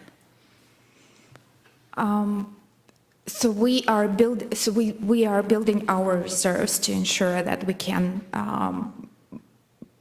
proceed with the projects over the next so many years. But as I said, that because the reserves are, the balances in the reserves are not at the level that they should be to ensure if any surprises happen, like, for example, this recent facility assessments that identified some needs that were not previously identified in the asset management plan, we can address those needs. As we are currently, the facility reserves will not, there are not sufficient funds available to address those needs. So we need to plan for future, because the needs vary year over year, right? So this year we may only need $500,000. Next year it's $1.5 million. So we're looking at the number of years, the 10 years horizon at least. I agree and I understand with her. I think what was missing was the fact that it should have come anyway as a suggestion from, staff as needing to shore up, not because we found, I think that's the confusion. So because when you say you found a new report that requires that we increase this money, people might ask, how come we're just increasing the money just because of some specifics, because we should already have a standard process where we are increasing anyways, regardless of whatever is needing to be fixed. So I think it just needs to be clearer to the people that we're increasing it as an overall shore up of our reserves so that we have money. Because in this motion, it made it seem like we identified something last minute and we're going to increase the levy to fix that last thing last minute. That just kind of didn't sit well. So thanks for clarifying. No, and that's fair enough, and that's basically where it started, was a general to reserves and where should that go, and then staff using their expertise and their knowledge that they had at the time provided that recommendation to a much more specific thing, which I felt that I could incorporate. So, and I support that information coming forward. So I still believe that 1% is the most that I feel comfortable asking for. Again, I think the need is way more than that, but I think as we build up over time, but that information has, again, ever changing. We've had large inflations. I think every department head here can say that when it comes to capital items, they're increasing faster than what the rates were put away for. So this is just an effort to try to shore that up and try to make sure that we do have the funds ready when we need them, and that we don't have to go for more and more funds to our residents when it may be a tighter budget year, even more so. Councillor Hughes. Thank you. So math question. What does the 1% on top of the 2.23% that we would be affected to the tax that a standard regular priced house in Ingersoll, what would be the increase of that 1%? Just give me and that's excluding the other items that were discussed tonight, the grants, the addition to the grants and Police Services Board. Just a minute.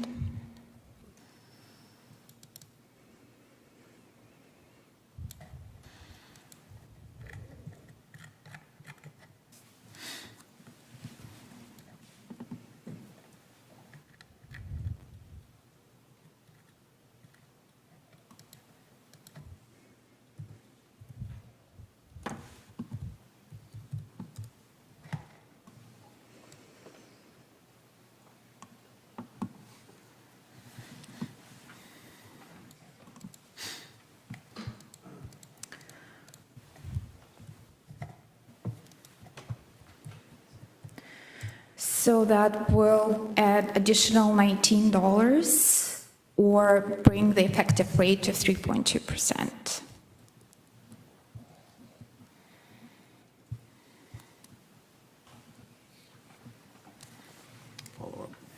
Certainly. Thank you. Okay, so now what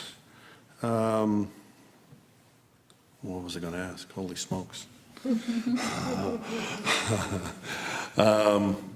So that would bring that up an extra $19, and it was what, $58 before? 46. Sorry, 46? 46. 46. Okay.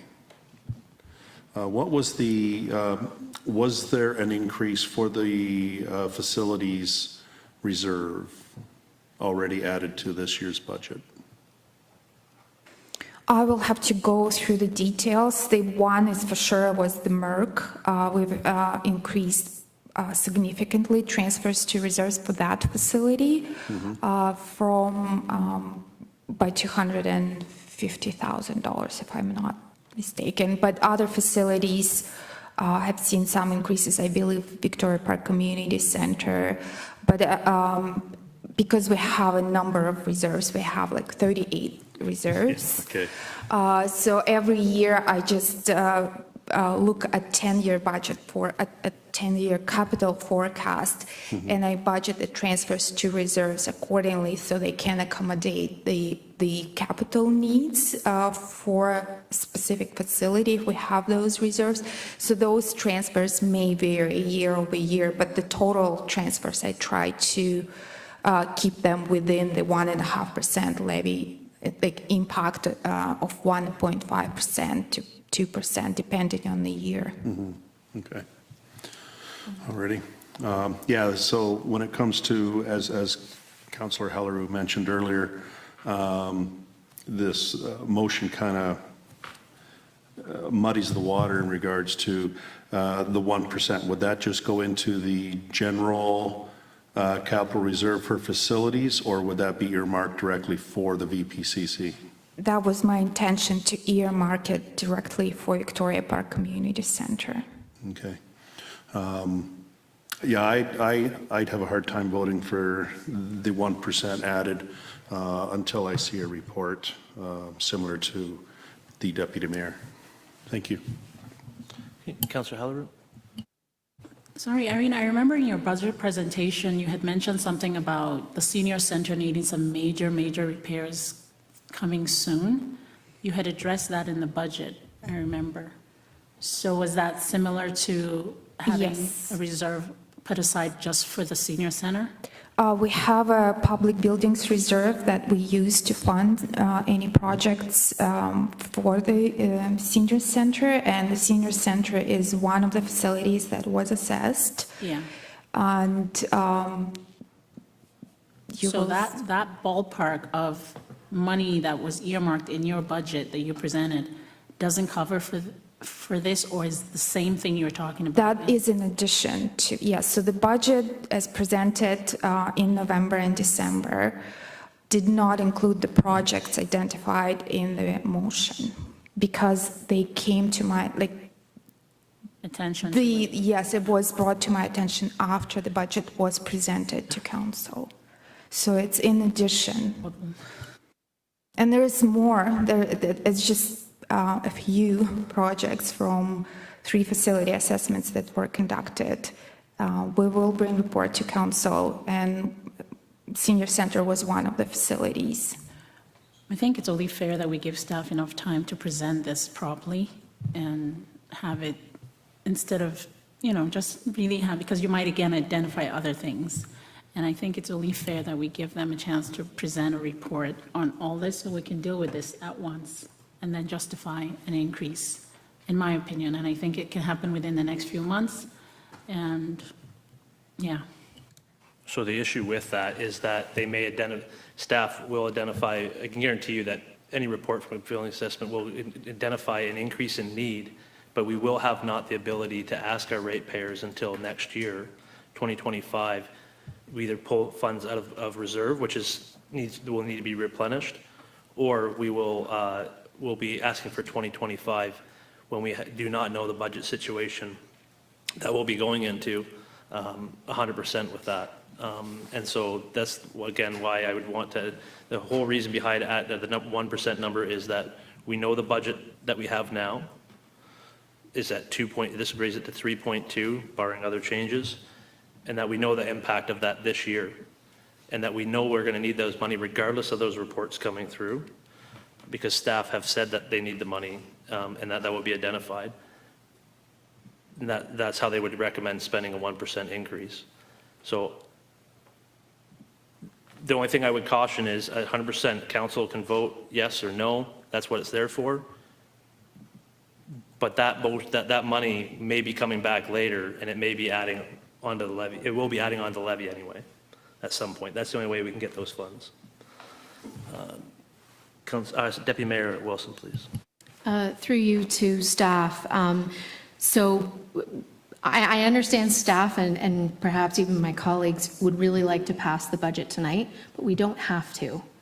Like, if this is a key decision and we want more information, especially in my case, I'm not prepared to support it in its current form, and that's too bad, because I do understand how important it is. I just don't have the information available to me today to confidently make that decision. And so if it's that we need more information and most of the budget is all the way until our January meeting, I guess my question to staff is, does that significantly impact any plans you had moving forward if the budget wasn't approved until that January regular meeting?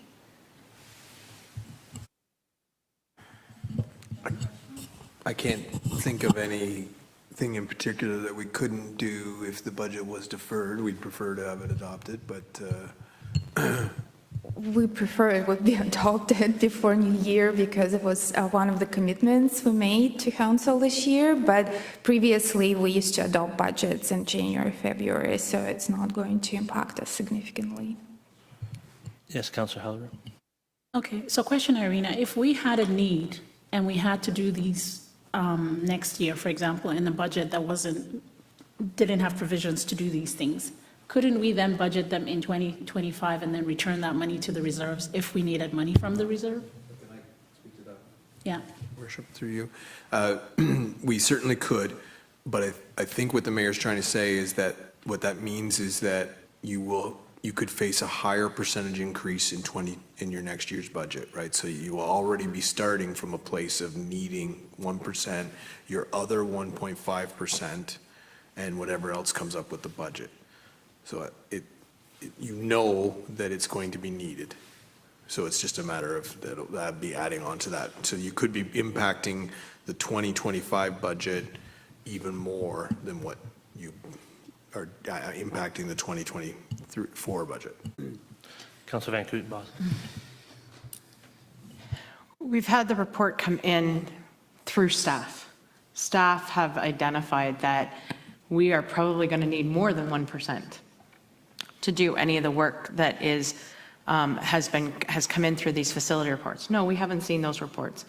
But I guess I look at it that I trust our staff. And if 1% is added onto the budget this year, it means we don't have to add that 1% next year. What if we find that we need another 2% and because something else goes wrong in the middle of next year?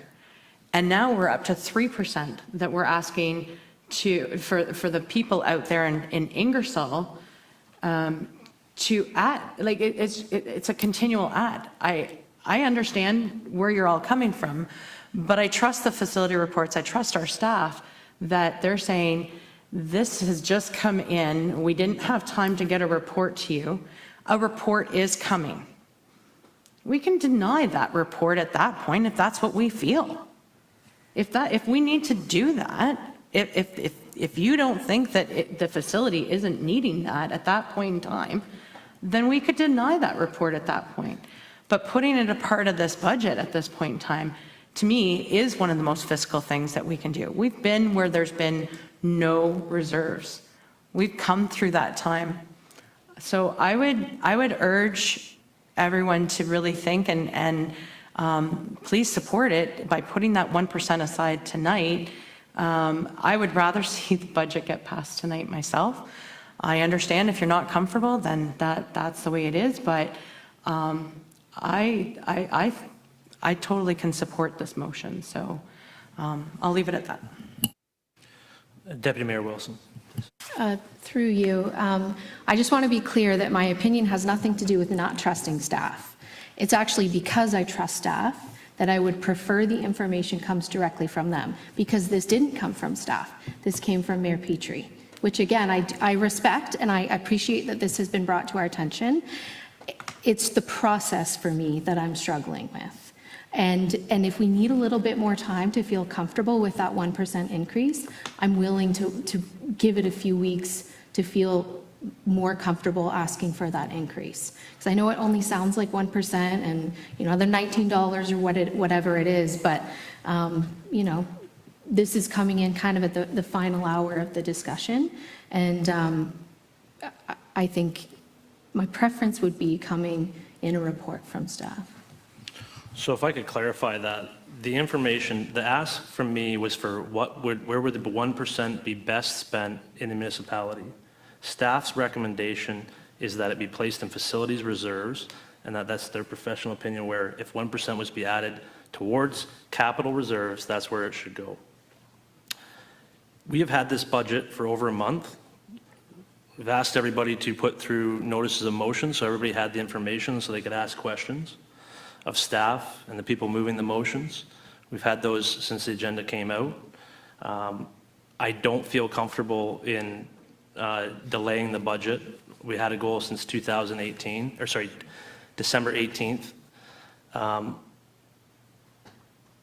that information, this motion was provided, and I'd rather have council vote on it with the information that's there, and ask make sure that if they don't feel comfortable, so be it. The opportunity is there to ask council or staff if they have any clarification questions or of the such, to make sure they can make a motion, or a decision. But that's council's decision. I don't feel, I've purposely followed this model that they use at the county so that everybody is available, the information on what was thinking, and this is the motion that was put forward. And so I used the information from staff's best ability to inform that decision as part of the motion because of that, because I wanted, I feel there's an ability for the town's residents to pay now, given that where we are in the budget season and where we are, how that should be spent should always be coming from staff, and that's what we're hearing that I received from them to put in the motion to put in front of council so they can make a decision. So I would kindly respect that, out of the ask that council do make a decision tonight on the information before them, and I will certainly respect that outcome of that vote. Councillor Halleru, please. One last question. Who was in charge of our asset management, portfolio? Mr. Graves, would you like to? So it would depend on what items are in that portfolio. If it's hard infrastructure, then it may be the engineering department. If it's facilities, then it would be recreation and facilities. It depends on what those areas are. Okay. Ultimately, I'm responsible. Okay, so based on the need at the time, his question to staff was where would they need extra money now? And that was facilities, and that's what generated that 1%. So I think the question that was asked is, if we added 1% to the budget now, where would we allocate it? Our general answer was, and I think the part of the confusion where this really lies is that our general answer was, we're behind on facilities asset management. Okay. So we maybe should have, as staff, just responded to put it into a facilities management reserve. It just so happens that as our due course of business, we tend to analyze our facilities and do different work, and we're doing more. We've also already uncovered some things. We will look at those things and determine if they're bad enough that we need to actually send a report forward and say this has to be fixed now. If it does, then we'll have to pull some more from reserves and deal with that, and then that will put pressure on the next year's budget to replace those. But the real answer is, but to be as simple as I possibly can be, we are behind on our facilities asset management funding. If the proposal is to put an additional 1% into the budget, we would suggest that it be put into facilities asset management.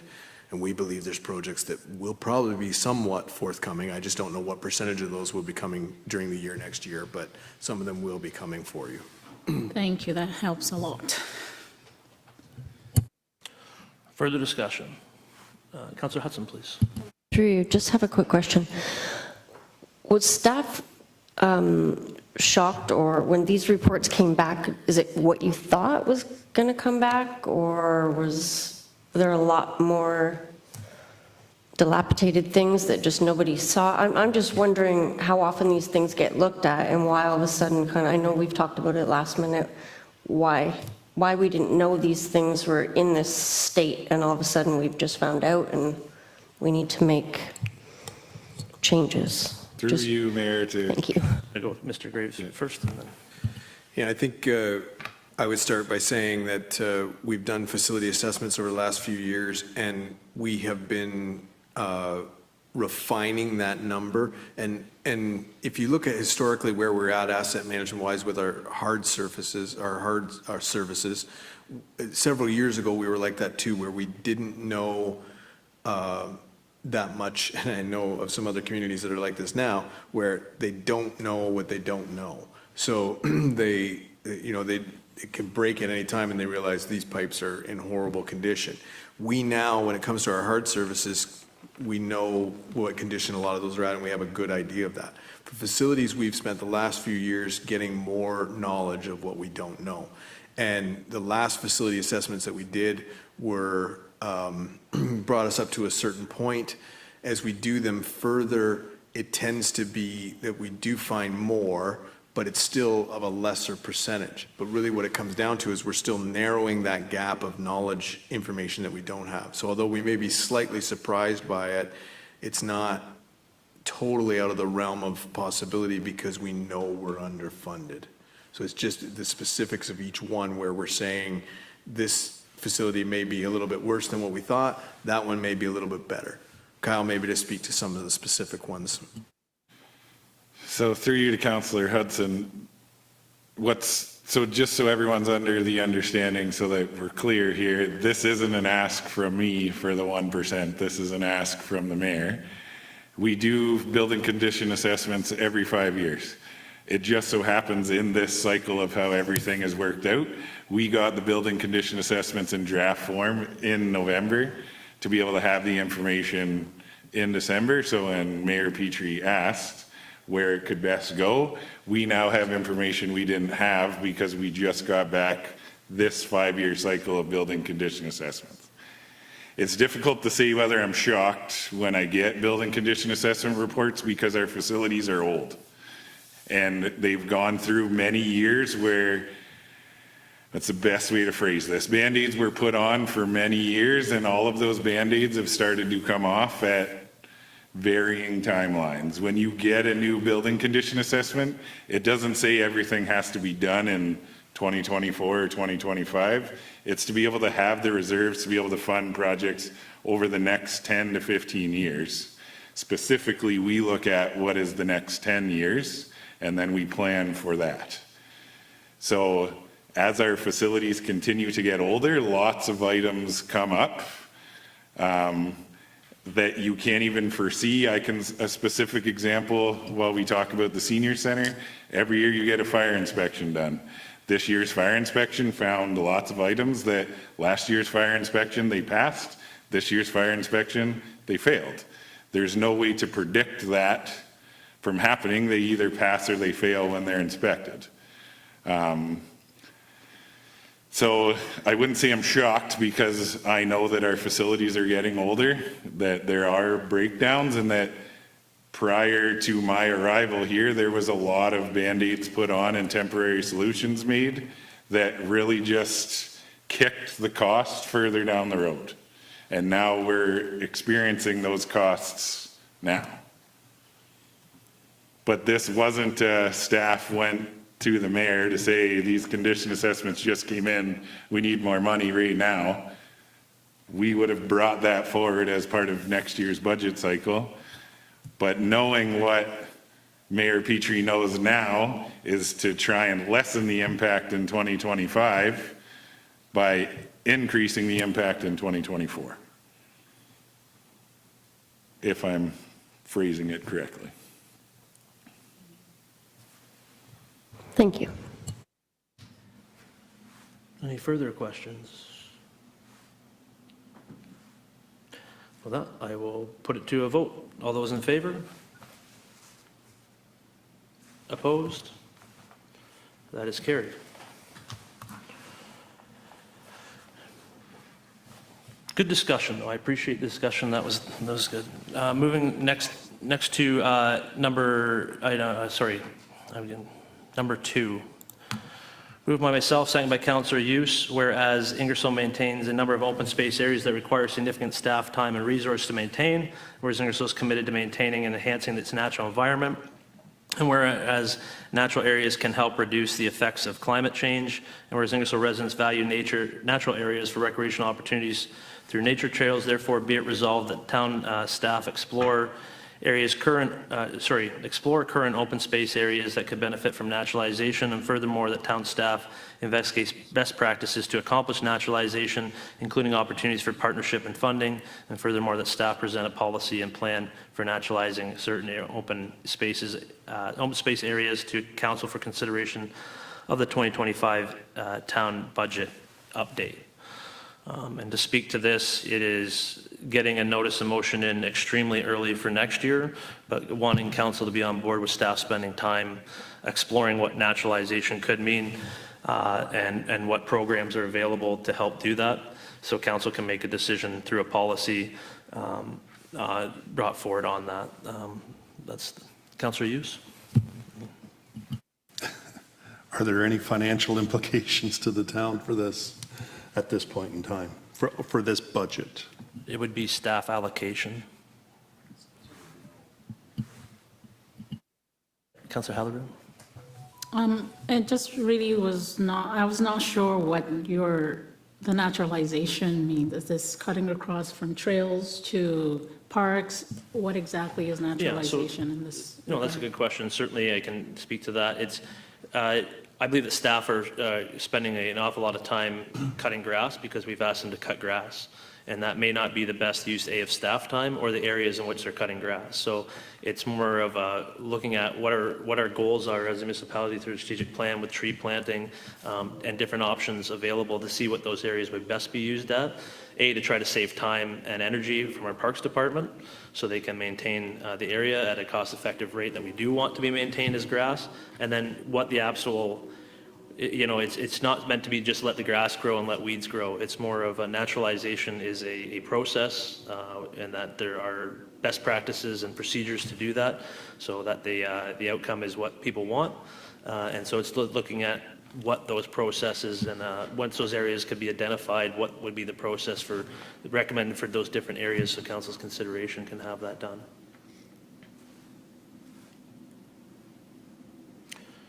Seeing no further discussion. All those in favor?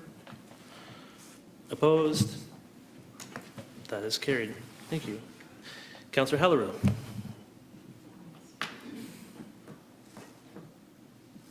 Thank you, through you, Mayor. The motion I put through was significantly in response to the ask from some of our sports recreation clubs that will come forward asking for grants in the future. And I thought, as many of them have alluded to, they do offer free days to try out, say, things like skating or hockey or curling, for example.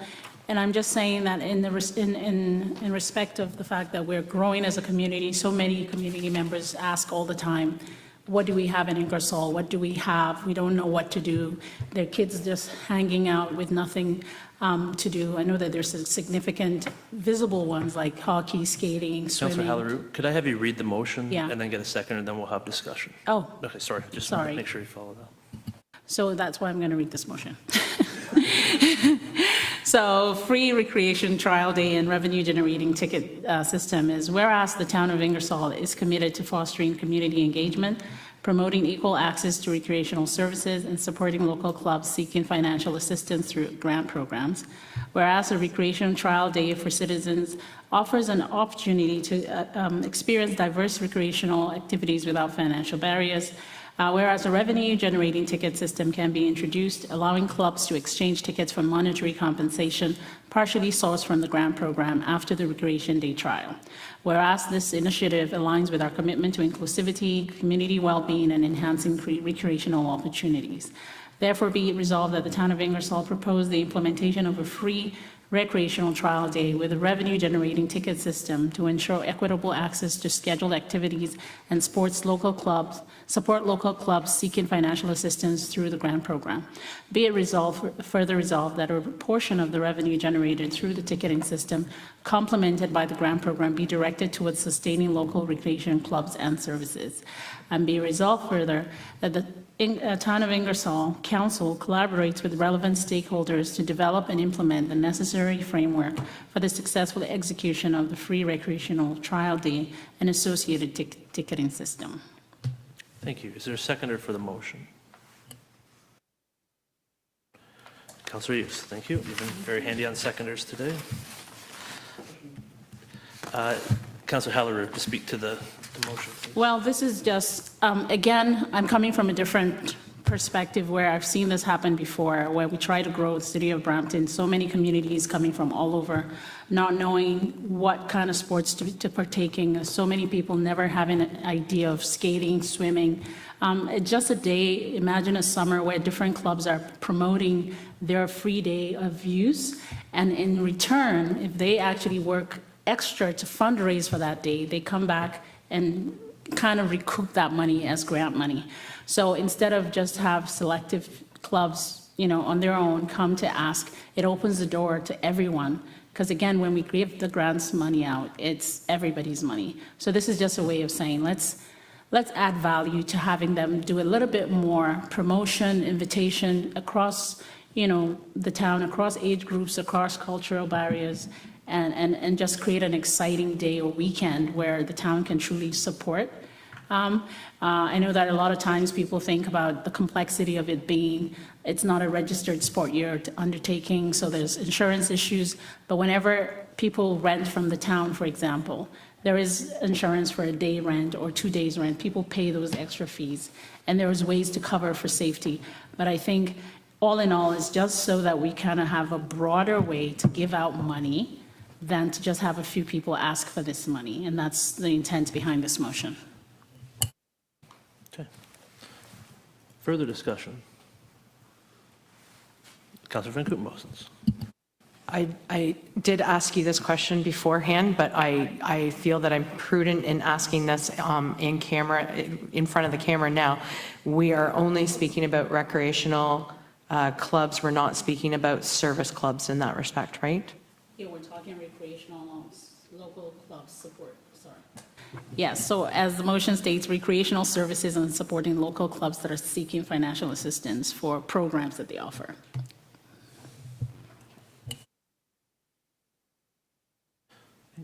Councillor Hudson. Thank you, through you. And I had kind of said this to you earlier too, so my only issue really with that is that, the figure skating club does offer the free days. The pool offers the free days. So I'm just wondering what curling offers free days for kids. Fusion offers free basketball. I mean, you pay your $5, whatever, but they also offer a lot of free things. So I'm just wondering which clubs exactly you're wanting to promote this to. So the question is, the existing free days have forgotten that not everyone knows that they're offering these free days. We need to see more promotion of those free days, and I'm proposing a day where the town actually encourages everyone to host a free day, say throughout a specific period. This can go back to just us as a town agreeing on a specific weekend or day where everyone gets a chance to test out the variety that we have in town. It's just an additional way of getting people to recognize that this is free for all, and everyone, proactively go out and try. And then for these clubs, they do a little bit more self-promotion. We could also have the town promote the list of clubs that have signed up for this. It's more communication to the community so that people can truly get out of their comfort zone and go try things. There are a lot of people that won't walk into an arena because they've never been exposed to skating or hockey. There are a lot of people that won't even go into the recreational swimming pool because they've never been invited. They don't actually feel comfortable. And we have to remember, we have swimming come through school, and that's how I know some people have access to swimming at all. But as a community and as a growing community, it's happening in communities across Canada. People realize that to be inclusive, you want to open it up more broadly, not just assume the regular bubble that we live in are the ones that would patronize these sports. But we need to, curling is something that a lot of people would want to try. They're having a hard time getting registration. If we as a town supported different clubs to promote just a day of go try out this sport, and then those clubs know that at the end of the day, how many tickets they got will translate to funding, like grant money that actually was worked for, then I think it would be a more equitable way to give money out to different clubs. Councillor Hudson. I don't disagree with you that it's not it sounds great. I'm just wondering how we're going to get these people, these clubs, we can't tell them what to do. We can't tell them, hey, you guys need to do this on this day. So I don't know how that would happen either. I don't think it's a bad idea. I agree with you on that. I'm just not exactly sure if this motion particularly is going to get everybody on board of that same day. And I do know we are trying to get our communication out there a lot better, and maybe we could, through our, our website and those things, get things promoted a little bit better. Yeah, I think the town is just I think it's just something that we could explore. Staff could tell us the best way they could do it, but I've seen this definitely happen in small towns across, where people are receiving a lot of new immigrants and new people and students, and you're trying to get that money into your pocket. How would you do that if you don't advertise and reach out further than you've always reached? Again, like I said in the beginning, it's a totally new way of thinking what you've already always done. It's easy to say this is how we've always done it, but how many people go for your free skating program? How many people come for your free swimming day? If you don't do anything different, it's going to be the same story. We offer it, but how many people actually take advantage? In Brampton, we offered free skates and free shoe shiny, or free, people even don't have skate shoes, right? But there's so many ways to think about the different programs, but I'm just saying until there's an incentive, they're not going to change the way they do things right now. Councillor Van Kouten-Bosens. So I can tell you that Kiwanis supports free bowling, free skating, and free swimming on March break, and it is sold out. We couldn't sponsor enough times, and it is reaching out into the public.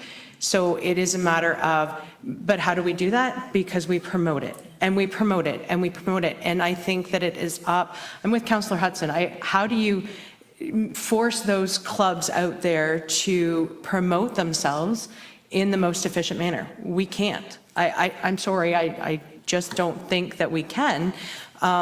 So it's up to them to promote themselves, to promote. This week alone, we could ask staff, between now and the end of December, I think that every free skate has been sponsored. If I remember correctly from all of the advertisement that I've seen, every free skate has been sponsored, which means there's absolutely no cost for anyone to go put a pair of skates on, and they could get a pair of skates from across the street and go and try.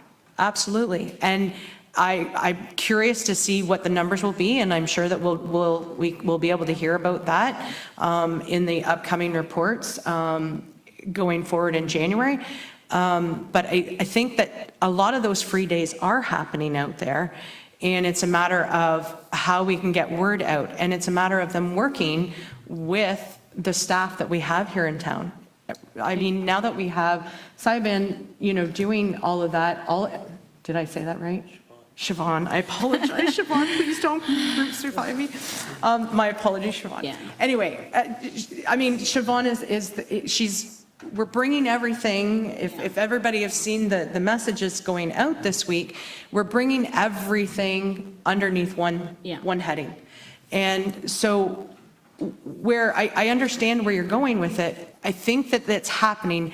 And I think that those clubs that are offering what they have, if they're looking for more out there, I think it's a matter of them coming and saying, we want to promote more, how can we do it? That's exactly what I'm saying. But I don't think us offering it through the town is the way to do it. No. There's many organizations that are doing that right now, and I'm not just talking about our service clubs. I mean, there's actual businesses that have stepped up over this next 2 weeks to promote skating.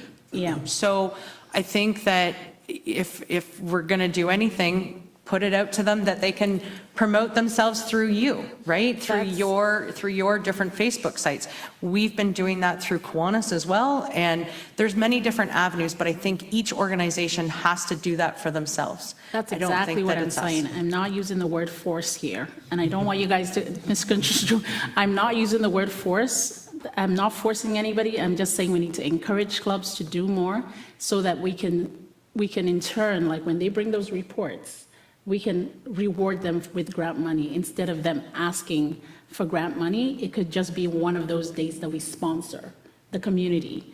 And this is supposed to be a good thing for the clubs, not a forced day. It's just, if you're a lame club sitting there, you already have a regular membership and you're not doing any promotion, there might be people that want to join your club, that want to come for your services, but they don't even know because you're not promoting. I know about Kiwanis because you guys promote a lot. And I'm just saying that if everybody got a fair chance, everybody will ask some money, everybody gets that money, we feel like we're equitably distributing town money, and that's it. Councillor Van Kouten-Bosens.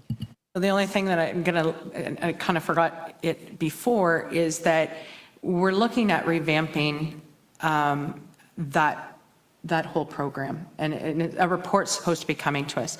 So I unfortunately am not going to be able to support this, but I would say staff have heard the discussion around the table and could possibly take some of that into consideration when they're looking at the policy in that respect. So I think it's been great ideas. And again, discussion has been amazing around this table and hearing from different people. But I think that it needs to be left to the policy that is going to be coming forward in 2024. Thank you. So, Councillor Hallerou, I do want to, I think, yeah, the reason behind the motion is very true. We do want everybody to, there is an opportunity for everybody to get involved and do those items and make sure those clubs are successful so they don't have to come ask for grant funding. I'm just not sure of the mechanism with the ticket revenue, the revenue generating ticket system, how that would be implemented without further consultation. So certainly I would say at this time, I wouldn't be supportive of this particular, but if certain different groups out there think that, there's different ways that the town can help promote their items, then I think I would be open to hearing that and knowing how we can be partners with those organizations. I think we saw some applications today. People want to be partners. Whether we could accommodate that or not is always the question. Because we do want to be fair to all of the user groups that use our systems, and whether they want to participate and what the best mechanism for that is always open. I think council's always open to hear what those things are from those service clubs, but certainly support the message behind it of, getting everybody out and enjoying the facilities we have. They're paying for them and these opportunities. I was so impressed by the amount of our community and businesses stepping up to provide those opportunities for our residents. So if residents are watching, make sure you use that opportunity and get out there, whatever it is. Also, if you are if you haven't done anything, please don't let that be a barrier to stepping up, to going out and trying something new. It's always scary the first time, but there's also, if you're not able financially to participate, there are programs at most, if not every one of them, that will make sure that barrier is taken away. And so don't let those barriers be barriers in your life. Get out there and enjoy the things that we have on offer and use those resources that the different people in the town have offered to be able to provide. Is there any further? Oh, Deputy Mayor Wilson, please. Every time I looked, your hand was down. Thank you. Through you. I just wanted to say that I do commend Councillor Hallerou, because recreation services, we heard from the community, are incredibly important. But I think in the community services master plan, just quickly skimming through, it does talk about thinking about inclusion based on age, ability, and background. So, staff are working on that in terms of the services we provide, which is something that's within our control. I wish we could, get everyone access to all of the programs, but we do have to focus on what's within our scope to be able to influence. So I appreciate that you brought the discussion forward, but I won't be able to support it simply because I trust that what staff are already working on achieves some of the things that you brought forward in your motion. Councillor Hallerou. All right, thank you guys for at least listening. What I wanted to say is basically partnerships with towns is more productive than giving out money every time. And I think that's the direction I was going. If anything, how we work with clubs, businesses, social clubs to enhance those services is better than when, at the end of the day, a few people get money and some others don't. And sometimes it's not for lack of wanting. It's sometimes these clubs are the process, the wonder if they qualify and all those things. So it's not equitable to have just a few people ask for these grants. And as I see, year in, some people are getting it and others aren't. And that's the rationale behind this. So I thank you all for at least listening. And I think in the future, we may need to define better what goes out, who gets a grant. And most of this ticketing that I'm thinking of is, it would honestly only go to people who requested from the town because they wanted to try a service they couldn't afford. I know we have something like that at the recreational center. So as long as this whole thing is on our radar, I think it's just how we think future. Thank you very much. And I think everybody around the table agrees that we do need an updated grant policy to make sure that those things, it's been around for a while and maybe not suit our best needs. So, any further discussion on that? Seeing none, all those in favor? Opposed? That is defeated. So that moves us through, and I do want to recommend, to say to council, it's been a very good discussion tonight, so that's good. That's what we're here for. So I will say that now that we have completed that, if we could take, I'm going to look at staff and say, how much of a break would you like to, or are you ready to proceed? Well, I have the number already. Okay, let's take a 5-minute break. I like your efficiency, but I think we could all use a 5-minute break after all those deliberations. And yeah, and so Councillor Van Kooten-Bossen's with a motion for recess. Councillor Hughes seconded. All those in favor? Opposed? That's carried. We'll be return at let's say at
Thank you very much for Irina for writing down all these numbers for me.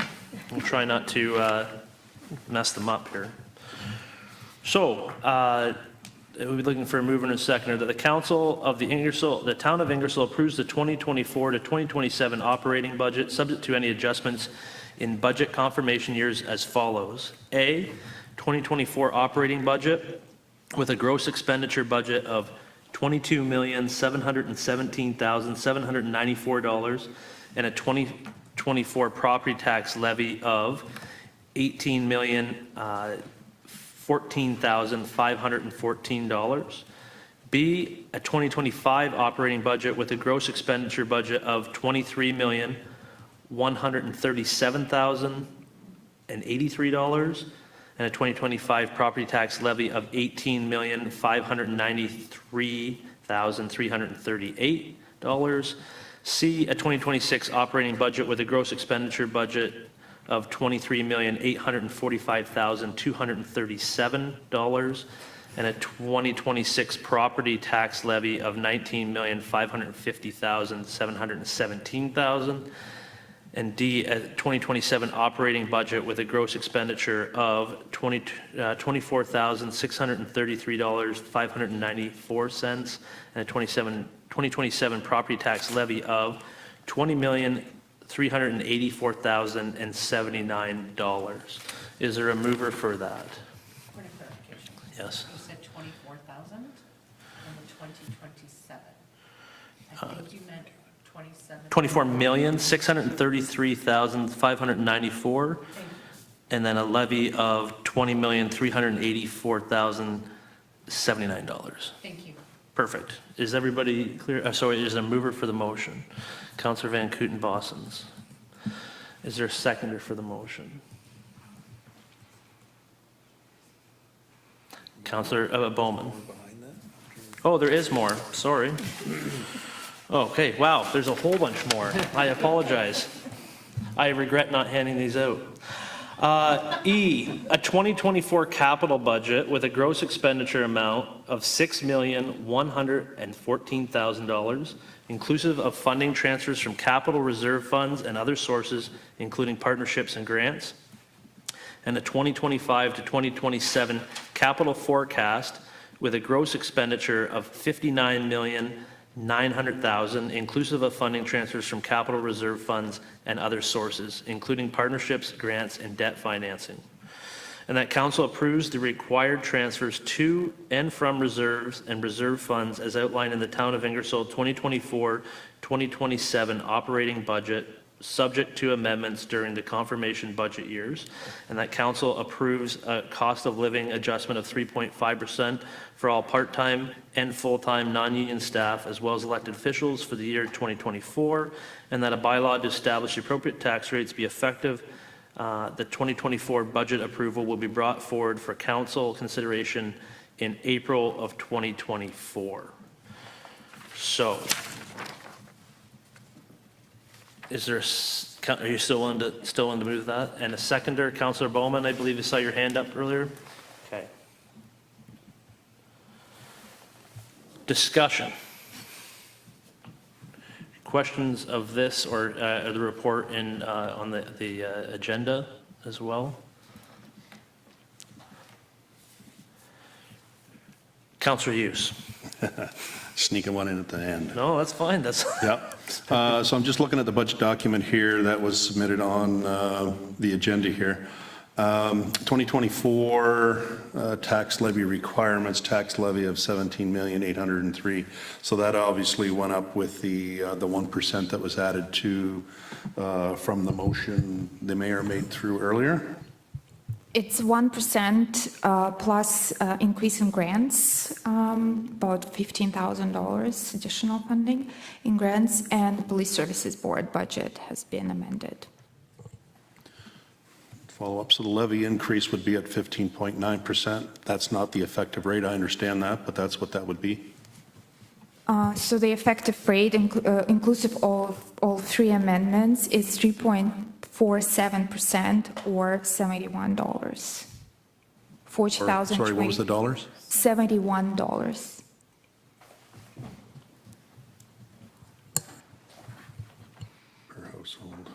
3.4%. Now, that doesn't reflect down into 2025, 26, or 27, correct? The percentage, well, the 1% transfers to reserves is reflected. It's in addition to what was originally proposed, and there is also some additional funds requested by the Police Services Board as well. Right. Okay, thank you. Percentage-wise, the percentage has not changed. But overall, over 4 years, if we look at 4 years, originally we said the average percent was 4.5%, so now it's 4.7%, the average over 4 years.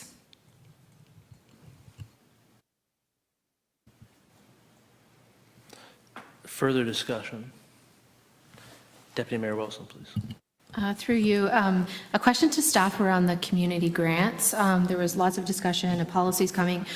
Would it be appropriate for staff to notify these applicants, especially some that have been getting funding for a number of years, that the policy, just to notify them that the policy may be different next year and they may want to plan for that? Yes, it's a very good suggestion. We can include it into communication with those organizations. Excellent. Further discussion? Councillor Hughes? Through you to Irina. So going back to during the discussion of the 1%, you said that the average increase was going to be $46 before the 1%. Now you're saying that it's going to be the $71 per household. An additional $25, yes. That's the combination of the 1% transfers to reserves, then additional community grants and the Police Services Board. So it's a combination of the three. Okay, thank you. Perfect. I'll speak to the motion in that this is the first year that we're doing multi-year budgeting, so I know some of those numbers are going to change 100%. We know that, but they're there for reference for council to see where we're at. This year, I want to thank all the work that staff did to try to get ready for that multi-year budget process. It's something new and certainly was probably the most work that's the most effort that's going to have to be put in it. Hopefully it gets easier. That's the goal. Yeah, this is not an easy budget year anywhere within the region. Our partners are also facing, I know I was part of the county council, then we had a significant budget increase there because the service we're asking needed investment for what they were. But that doesn't change the situation for the town of Ingersoll either. We have our needs, and I think that this budget highlights is that I think we will see, we've had some growth to help cover that, but also we've seen that staff have done a pretty good job of trying to react to those situations over years and plan. I think we're ahead of some of our colleagues out there in what we will see over the next couple of years. I strongly think that the days of 1% budget increases and such are gone because inflation just doesn't call for it anymore. It's extremely difficult for that. We either pay now or we pay later. And a lot of our area municipalities are going to pay later. And that later is now. So I think that what we presented with staff is a fairly balanced 4 years of certainly not 0% increases, which I wouldn't support, but realistic increases from where we are in the market and what we're asking staff to do for us and accomplish through a strategic plan and other initiatives that we have. So I can support this budget 100%. I can feel confident that I'll be able to justify to residents why that money is there and where it is being spent on, and provide those services that they've asked for, and make sure that we're financially stable into the future. I think it's an exciting budget. We're identifying some, massive projects in the future in this budget that we didn't, at one time, it was almost seemed impossible to finance given the burden. So that's exciting. I think that our capital needs are going to be taken care of more so. And that we can continue to talk about that in future years. So I will be supporting the motion. I think that council had a great discussion. I want to thank council for that discussion around the table tonight. Everybody participated, and that was what was important. And then as a council, we voted, and the outcome is before us. So it's something that, is the way that I see the process happening and should happen, because that's the important part of that. So this is our job to do, is to pass the budget. I think that passing it now in December, or voting on it in December, I shouldn't say pass it, that's past tense. But we should be voting on it and giving staff the best opportunity they can to implement that in time, starting January 1st. And I think we're doing that. It's something that I can't remember the last time we did it. As our treasurer alluded to before, it could have been February, March, and I don't think that's fair to staff to be able to give them a job to do without knowing what they can do with those funds. So capital, we tried to do that earlier, and we do that, and that gives, but giving those operational funds, hopefully that gives the ability to go out and same thing and get those years planning and know with certainty what you're going to be able to do with that. So with that, I see Councillor Van Kooten-Bossen's hand up, so I just want to, and I'll close with saying that, again, I want to thank staff. It's not an easy budget year, but it's paying off the way council has invested, so we're more stable, and that, to me, that is the biggest goal, is being stable. I pretty much echo what you're saying, but I'm going to add my thanks. First of all, it has not been an easy budget this year to be able to do, and doing a multi-year budget is not easy. And again, I was skeptical, but you have all brought me through it, so thank you. I think that we're following our strategic plan that was set out to us, and our recreation master plan. We're following that. We're really putting what the residents wanted into play. And it's a living document, and it's an ever-changing living document. And I'm really appreciative that staff have brought a budget that I think is very much supportable, and the process that we went through this year. The discussion that we had around the table tonight was amazing. I think that we all had our eyes open by what everybody's thinking around the table, which is good. We need to do that. We don't all have the same opinion.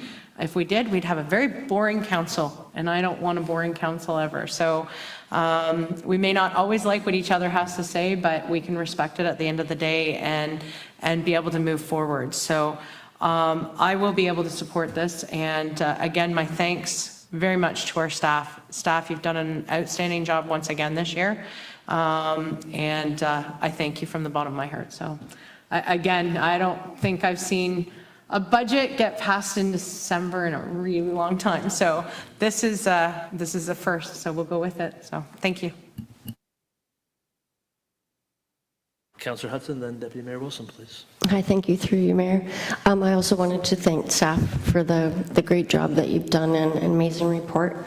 I know I don't talk to you all very much because I don't see you all very often, usually once a month or so. This is all very new to me. Like I said, while running for this position, I'm not a politician, nor do I claim to be one. I'm just a member of the community trying to do my part, and I just want to say thank you for making it very easy to understand all of this, because it's not always the easiest thing to understand, but you've set it out very, very well, and I appreciate it. Thank you for your hard work. Thank you, Mayor, through you. I just want to reiterate that my questions tonight were absolutely not about not appreciating staff or trusting staff, and I appreciate all of the time you've spent answering our questions, and at one point spent a couple of hours with Irina and Michael, and there was not one question that Irina and Michael did not know, except for the kilometers of gravel road in Ingersoll. That was the only question Irina didn't know just off the top of her head. So I really appreciate that we can get that information so freely and make the decisions. And I respect that council supported Mayor Petrie's motion. So because I respect that process, I can support the budget. My only disappointment with this process is that we don't have more engagement from the public. And I don't know the answer to that, and I know we're all trying, but I think that maybe is a goal for us to reflect on, to have more of that two-way communication rather than, tomorrow when the budget's approved, lots of people having opinions on it when it's already been approved. So I would say that's kind of been my only disappointment, but the process has been excellent, and staff, we're very lucky to have that information at our fingertips most of the time. Councillor Hudson, please. I just wanted to reiterate what you were saying there, Lindsay. And I think with our strategic plan going ahead and how we're trying to get community involvement and putting all these options out there for people to know what's going on more, hopefully they will be more involved and not just involved after the fact. It's always nice to be part of it before it happens. And I'm hoping that happens as well. And I'll just say that I am hoping that as well. It's been, I'll speak for myself, but perhaps Councillor Hughes, because we used to be the only ones in the audience. And so it's a little bit less lonely out there, I guess. So there's lots of opportunity. If people want to participate, there's lots of chairs. And there's lots of ways. Councillor Hughes. Mayor, through you to the staff, you guys did a fantastic job, just a wonderful budget. I know a lot of people say, oh, we have the best staff in the world, but we do. You guys are amazing. It never ceases to amaze me, as the Deputy Mayor alluded to. You call in, we have a question, and it's answered. Like, there's no hesitation. The answer is there. The answer is right. And that's the best part about it. Taking us as councillors from the unknown to the known, you guys are second to none. You do a fantastic job. So I'd like to thank you all for that as well. Administration, you guys do a great job. CAO, Michael, Danielle, clerk, you guys do a great job putting up with us as councillors and all of our questions. But I will say this, love the budget up until that 1%. And with that 1% added in there, I know it was the will of the rest of council, but I'm a stickler. So fortunately on that 1%, I'm going to have to vote against the budget and strictly because of that 1%. Councillor Halleru. Thank you, through you, Mayor. I want to also thank the staff, and I also want to thank the public for trying to engage, if you will. I want to say to the public that ask questions after the fact, this process has been there for you, and I want you to know we have the best staff, because someone like me who's just come on board in a year trying to get to know them individually, emailing, these guys are not politicians. They are there to do their jobs. Attacking our staff is not okay, because these people are here to help us make sense of a real organization. And our job as politicians is to listen to you and try to reflect your needs in the process. So I really want to ask Ingersoll residents to really appreciate what we got in our staff. This budget has been the first of its kind they're trying to put together. You want to Merck? It's making it look real, that it's going to happen. We are looking to make sure that things can happen as soon as possible, faster than I think it's ever happened before. And I really want people to give us a chance. We're a new council. Regardless of the Constitution, it's a new council with the staff that is dedicated to you more than ever before.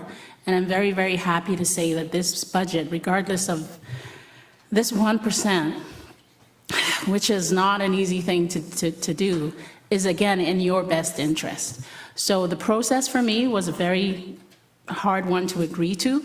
And this is, again, something that we need to do better at, maybe communicating more with all councillors so that we're all on the same page, through staff, through mayor, and maybe we'll make better decisions. But again, thank you so much for the dedication the staff put into every single thing that we do.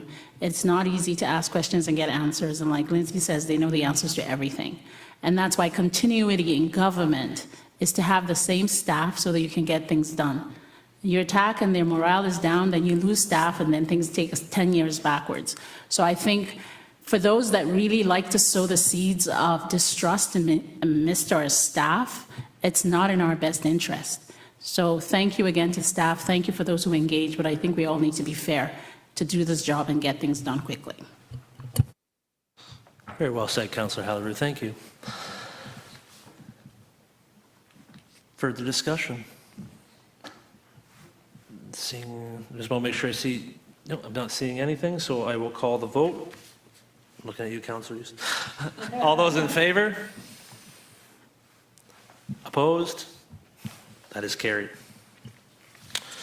Excellent.